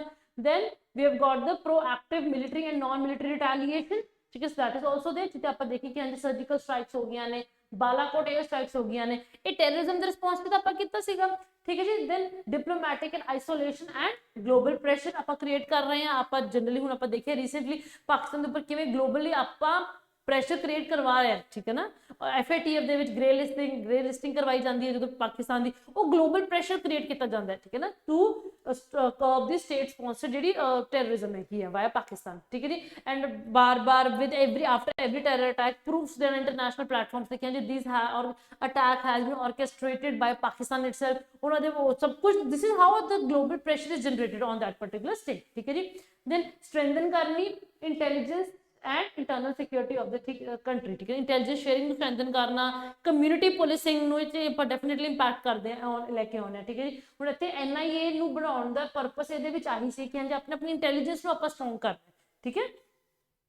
ਐਂਡ ਜੇ ਆਪਾਂ ਆਪਣੇ ਨੇਬਰਸ ਦੀ ਗੱਲ ਕਰਦੇ ਆ, ਠੀਕ ਹੈ ਨਾ, so India's assertive approach particularly military retaliation ਤੇ global diplomacy has changed the cost benefit analysis for state sponsor of terrorism, ठीक है ना। सो ਇਹਦੇ ਨਾਲ ਡੈਫੀਨੇਟਲੀ ਆਪਾਂ ਕਹਿੰਦੇ ਕਿ ਜਿਹੜੇ ਆਪਣੇ ਨੇਬਰਸ ਨੇ ਜਿਨ੍ਹਾਂ ਤੋਂ ਇਹ ਟੈਰਰਿਜ਼ਮ ਸਪਰੈਡ ਹੋ ਰਿਹਾ ਉਹਨਾਂ ਦੇ ਉੱਪਰ ਇੰਟਰਨੈਸ਼ਨਲੀ ਬਹੁਤ ਜ਼ਿਆਦਾ ਪ੍ਰੈਸ਼ਰ ਕ੍ਰੀਏਟ ਕੀਤਾ ਜਾਂਦਾ, ਠੀਕ ਹੈ ਅੱਜ ਕੱਲ, ਕਿਉਂਕਿ ਮੀਡੀਆ, ਜੇ ਮੀਡੀਆ ਇੰਡੀਆ ਦੇ ਅਗੇਂਸਟ ਕੰਮ ਹੋ ਰਿਹਾ ਤਾਂ ਆਪਾਂ ਮੀਡੀਆ, ਉਸੇ ਮੀਡੀਆ ਨੂੰ ਯੂਜ਼ ਕਰਕੇ ਆਪਾਂ ਪਾਕਿਸਤਾਨ ਜਾਂ ਫਿਰ ਜਿੰਨੇ ਵੀ ਹੋਸਟਾਈਲ ਨੇਬਰਸ ਨੇ ਉਹਨਾਂ ਦੇ ਅਗੇਂਸਟ ਵੀ ਆਪਾਂ ਉਹ ਚੀਜ਼ ਜਨਰੇਟ ਕਰਵਾ ਰਹੇ ਹਾਂ, ਠੀਕ ਹੈ ਜੀ। So that's all. ਸੋ ਇਹ ਸਾਰੇ ਜਿਹੜੇ ਆਪਣੇ ਕੁਐਸਚਨ ਸੀਗੇ, ਸੋ ਇਹ ਆਏ ਹੋਏ ਸੀਗੇ Punjab PCS ਦੇ ਮੇਨ ਦੇ ਵਿੱਚ, so these are the all the questions which have been asked in the Punjab PCS mains examination। ਜੇ ਤੁਸੀਂ ਕੁਐਸਚਨਸ ਨੂੰ ਥੋੜਾ ਜਿਹਾ ਧਿਆਨ ਨਾਲ ਐਨਾਲਾਈਜ਼ ਕਰੋ ਨਾ, ਇੱਕ ਇੱਕ ਕੁਐਸਚਨ ਬੱਚੇ ਤੁਹਾਡੇ ਸਿਲੇਬਸ ਤੋਂ ਆਇਆ, ਕੁਝ ਵੀ ਅਲੱਗ ਨਹੀਂ ਹੈ। ਹਾਂ, ਇਫ ਸਮਬਡੀ ਸੇ ਕਿ ਮੈਮ ਡਾਰਕ ਵੈਬ ਤਾਂ ਹੈ ਨਹੀਂ ਸੀਗਾ, ਹੁਣ ਡਾਰਕ ਵੈਬ ਇੱਕ ਨਵੀਂ ਐਮਰਜਿੰਗ ਟੈਕਨੀਕ ਹੈ ਨਾ, that is a term. Dark web ਕੀ ਹੈ, ਜਾਂ ਅਦਰਵਾਈਜ਼ ਟੌਪਿਕ ਤਾਂ ਸਾਈਬਰ ਸਿਕਿਉਰਿਟੀ ਦਾ ਹੀ ਆ ਜਾਂਦਾ ਨਾ। ਸੋ ਜੋ ਵੀ ਤੁਹਾਡਾ ਪੇਪਰ 'ਚ ਕੁਛ ਵੀ ਕੁਐਸਚਨ ਬਣਦਾ ਨਾ, ਤੁਹਾਡੇ ਸਿਲੇਬਸ ਤੋਂ ਹੀ ਫਰੇਮ ਕੀਤਾ ਜਾਂਦਾ, ਠੀਕ ਹੈ ਨਾ। ਸੋ ਸਿਲੇਬਸ ਨੂੰ ਪੜ੍ਹਨਾ ਬਹੁਤ ਜ਼ਰੂਰੀ ਹੈ, ਐਂਡ PYQs ਨੂੰ ਡੈਫੀਨੇਟਲੀ ਪੜ੍ਹਨਾ, ਕੁਐਸਚਨ ਨੂੰ ਰੀਡ ਕਰਨਾ, ਐਂਡ ਕੁਐਸਚਨ ਨੂੰ ਆਪਣੇ ਆਪ ਸਟਰਕਚਰ ਕਰਨਾ ਕਿ ਹਾਂਜੀ ਮੇਰੇ ਤੋਂ ਜੇ ਇਹ ਕੁਐਸਚਨ ਆਇਆ, ਜੇ ਦੁਬਾਰਾ ਇਹ ਕੁਐਸਚਨ ਮੇਰੇ ਕੋਲ ਆਊਗਾ ਤਾਂ ਮੈਂ ਉਸ ਚੀਜ਼ ਦੇ ਵਿੱਚ ਕਿਹੜੇ ਕਿਹੜੇ ਪੁਆਇੰਟਸ ਲਿਖਣੇ ਨੇ, ਕਿਹੜਾ ਕਿਹੜਾ ਮੈਂ ਇਹਦੇ ਵਿੱਚ ਐਗਜ਼ਾਮਪਲ ਕੋਟ ਕਰਨਾ, ਠੀਕ ਹੈ ਨਾ। ਸੋ ਤੁਹਾਡੇ ਐਗਜ਼ਾਮਪਲ ਪੇਪਰ ਆਂਸਰ ਦੇ ਵਿੱਚ 3 to 4 ਐਗਜ਼ਾਮਪਲ ਤੁਸੀਂ ਦੇਤੇ ਨਾ, ਤਾਂ that is good to go. Okay, so ਇੰਨੇ ਐਗਜ਼ਾਮਪਲ ਤੁਹਾਡੇ ਕੋਲ ਪਰ ਕੁਐਸਚਨ ਹੋਣੇ ਚਾਹੀਦੇ ਨੇ, ਠੀਕ ਹੈ। So that's all for internal security. And ਬੱਚੇ ਸਿਵਲ ਸੈਪ ਵੱਲੋਂ ਕੁਝ ਇਨੀਸ਼ੀਏਟਿਵਸ ਲੈ ਕੇ ਲਿਆਏ ਗਏ ਨੇ, ਜਿਹਦੇ ਨਾਲ ਤੁਸੀਂ ਆਪਣੀ ਮੇਨਸ ਦੀ ਤਿਆਰੀ ਨੂੰ ਹੋਰ ਪੱਕੀ ਕਰ ਸਕਦੇ ਹੋ, ਠੀਕ ਹੈ ਜੀ। ਕ੍ਰੈਸ਼ ਕੋਰਸ ਲਾਂਚ ਕੀਤਾ ਜਾ ਰਿਹਾ ਹੈ, ਠੀਕ ਹੈ ਨਾ। ਜਿਹਨੇ ਸਟੂਡੈਂਟਸ ਨੂੰ ਲੱਗਦਾ ਕਿ ਹਾਂਜੀ ਉਹਨਾਂ ਦਾ ਆਪਣਾ content ready nahi hai, so we have got the crash course, and for those who feel like nahi we have the sufficient content but we just need test series, there is a test series also, and there is the combo package also jide vich test series te crash course dono hi milde ne, theek hai ji। So this is the number 9056723751। ਸੋ ਤੁਸੀਂ ਇਹਦੇ ਤੇ phone ਕਰਕੇ ਆਪਣਾ ਜਿਹੜਾ slot ਹੈ ਤੁਸੀਂ book ਕਰ ਸਕਦੇ ਹੋ, ਠੀਕ ਹੈ ਜੀ। ਬਿਕੋਜ਼ ਜਿਹੜੀ ਟੈਸਟ ਸੀਰੀਜ਼ ਨੇ, ਜਿਹੜਾ ਕੰਟੈਂਟ ਹੈ ਇਹ ਅਪਡੇਟਡ ਕੰਟੈਂਟ ਹੈ with sufficient ਪੰਜਾਬ ਐਗਜ਼ਾਮਪਲਸ ਨੂੰ ਐਡ ਕੀਤਾ ਗਿਆ, ਪੰਜਾਬ ਕੇਸ ਸਟੱਡੀਜ਼ ਐਡ ਕੀਤੀਆਂ ਗਈਆਂ ਨੇ, ਠੀਕ ਹੈ ਨਾ। ਸੋ ਜੋ ਤੁਹਾਨੂੰ ਮੇਨਸ ਲਈ ਚਾਹੀਦਾ ਉਹ ਸਾਰਾ ਕੁਝ ਤੁਹਾਨੂੰ ਇਸ ਪੈਕੇਜ ਦੇ ਵਿੱਚ ਮਿਲ ਚੁੱਕਾ, ਠੀਕ ਹੈ ਜੀ। ਸੋ that's all for today। And ਜਿਹੜੇ ਸਟੂਡੈਂਟਸ ਲੈਣਾ ਚਾਹੁੰਦੇ ਨੇ ਤਾਂ ਇਸ ਨੰਬਰ ਤੇ ਕਾਲ ਕਰਕੇ ਤੁਸੀਂ ਆਪਣੀ ਸਲੋਟ ਬੁੱਕ ਕਰਵਾ ਲਓ, ਠੀਕ ਹੈ ਨਾ। ਸੋ ਇੰਟਰਨਲ ਸਿਕਿਉਰਿਟੀ ਦੇ ਵਿੱਚ ਬੱਚੇ ਇੰਨਾ ਹੀ, ਠੀਕ ਹੈ ਨਾ। ਸੋ ਆਈ ਐਮ ਹੋਪਿੰਗ ਕਿ ਤੁਸੀਂ ਬਾਕੀ ਸਬਜੈਕਟਸ ਦੇ PYQs ਵੀ ਅਟੈਂਡ ਕਰ ਰਹੇ ਹੋ, ਬਿਕੋਜ਼ ਮੇਨਸ ਕਲੀਅਰ ਕਰਨਾ ਨਹੀਂ ਹੈਗਾ ਆਪਾਂ ਰੈਂਕ ਲੈਣਾ। ਸੋ ਰੈਂਕ ਕਰਨ ਲਈ, ਰੈਂਕ ਲੈਣ ਲਈ PYQs ਨੂੰ ਐਨਾਲਾਈਜ਼ ਕਰਨਾ ਬਹੁਤ ਇੰਪੋਰਟੈਂਟ ਹੈ। ਐਂਡ ਕੋਸ਼ਿਸ਼ ਕਰੋ ਜਿਹੜਾ ਵੀ ਤੁਸੀਂ ਕੋਈ PYQ ਪੜ੍ਹ ਲਿਆ ਨਾ, ਆਫਟਰ ਐਨ ਆਰ 1 ਘੰਟੇ ਬਾਅਦ ਉਹਨੂੰ ਆਪਣੇ ਆਪ ਲਿਖਣ ਦੀ ਕੋਸ਼ਿਸ਼ ਕਰੋ। ਸਾਰਾ ਨਹੀਂ ਲਿਖਿਆ ਜਾਂਦਾ, ਐਟਲੀਸਟ ਘੱਟੋ ਘੱਟ ਪੁਆਇੰਟਸ ਤਾਂ ਲਿਖ ਲਓ ਕਿ ਹਾਂਜੀ ਮੇਰੇ ਕੋਲ ਜੇ ਕੁਐਸਚਨ ਆਵੇ ਤਾਂ ਮੈਨੂੰ ਇਹਨਾਂ ਪੁਆਇੰਟ ਦੇ ਵਿੱਚ ਲਿਖਣਾ ਹੈ। ਬਿਕੋਜ਼ ਪੇਪਰ ਦੇ ਵਿੱਚ ਨਾ ਤੁਹਾਨੂੰ ਮੈਕਸਿਮਮ ਟਾਈਮ ਨਾ ਇਹੀ, ਜੇ ਤੁਸੀਂ ਪੁਆਇੰਟਸ ਲਿਖ ਲੈਣਾ ਫਿਰ ਤੁਹਾਨੂੰ ਟਾਈਮ ਨਹੀਂ ਲੱਗਣਾ, ਬਿਕੋਜ਼ ਫਿਰ ਤਾਂ you have the content in front of you, ਤੁਸੀਂ ਸਿਰਫ ਉਹਨੂੰ ਲਿਖਣਾ ਹੈ, ਠੀਕ ਹੈ ਨਾ। ਸੋ ਮੇਜਰ ਦਿੱਕਤ ਬੱਚੇ ਨੂੰ ਕੰਟੈਂਟ ਦੇ ਵਿੱਚ ਹੀ ਆਉਂਦੀ ਕਿ ਪੁਆਇੰਟਸ ਆਪਾਂ ਲਿਖੀਏ ਕੀ, ਉਸ ਨੂੰ ਲਿਖਣ ਦੀ ਪ੍ਰੈਕਟਿਸ ਕਰੋ, ਠੀਕ ਹੈ ਜੀ। ਸੋ that's all for today, ਠੀਕ ਹੈ ਜੀ। ਆਈ ਹੋਪ ਕਿ ਤੁਹਾਨੂੰ ਇੱਕ ਵਧੀਆ ਇਨਸਾਈਟ ਮਿਲੀ ਹੋਊਗੀ that how to approach your internal security questions। So till then keep studying and stay healthy। Thank you ਜੀ, ਸਤਿ ਸ਼੍ਰੀ ਅਕਾਲ।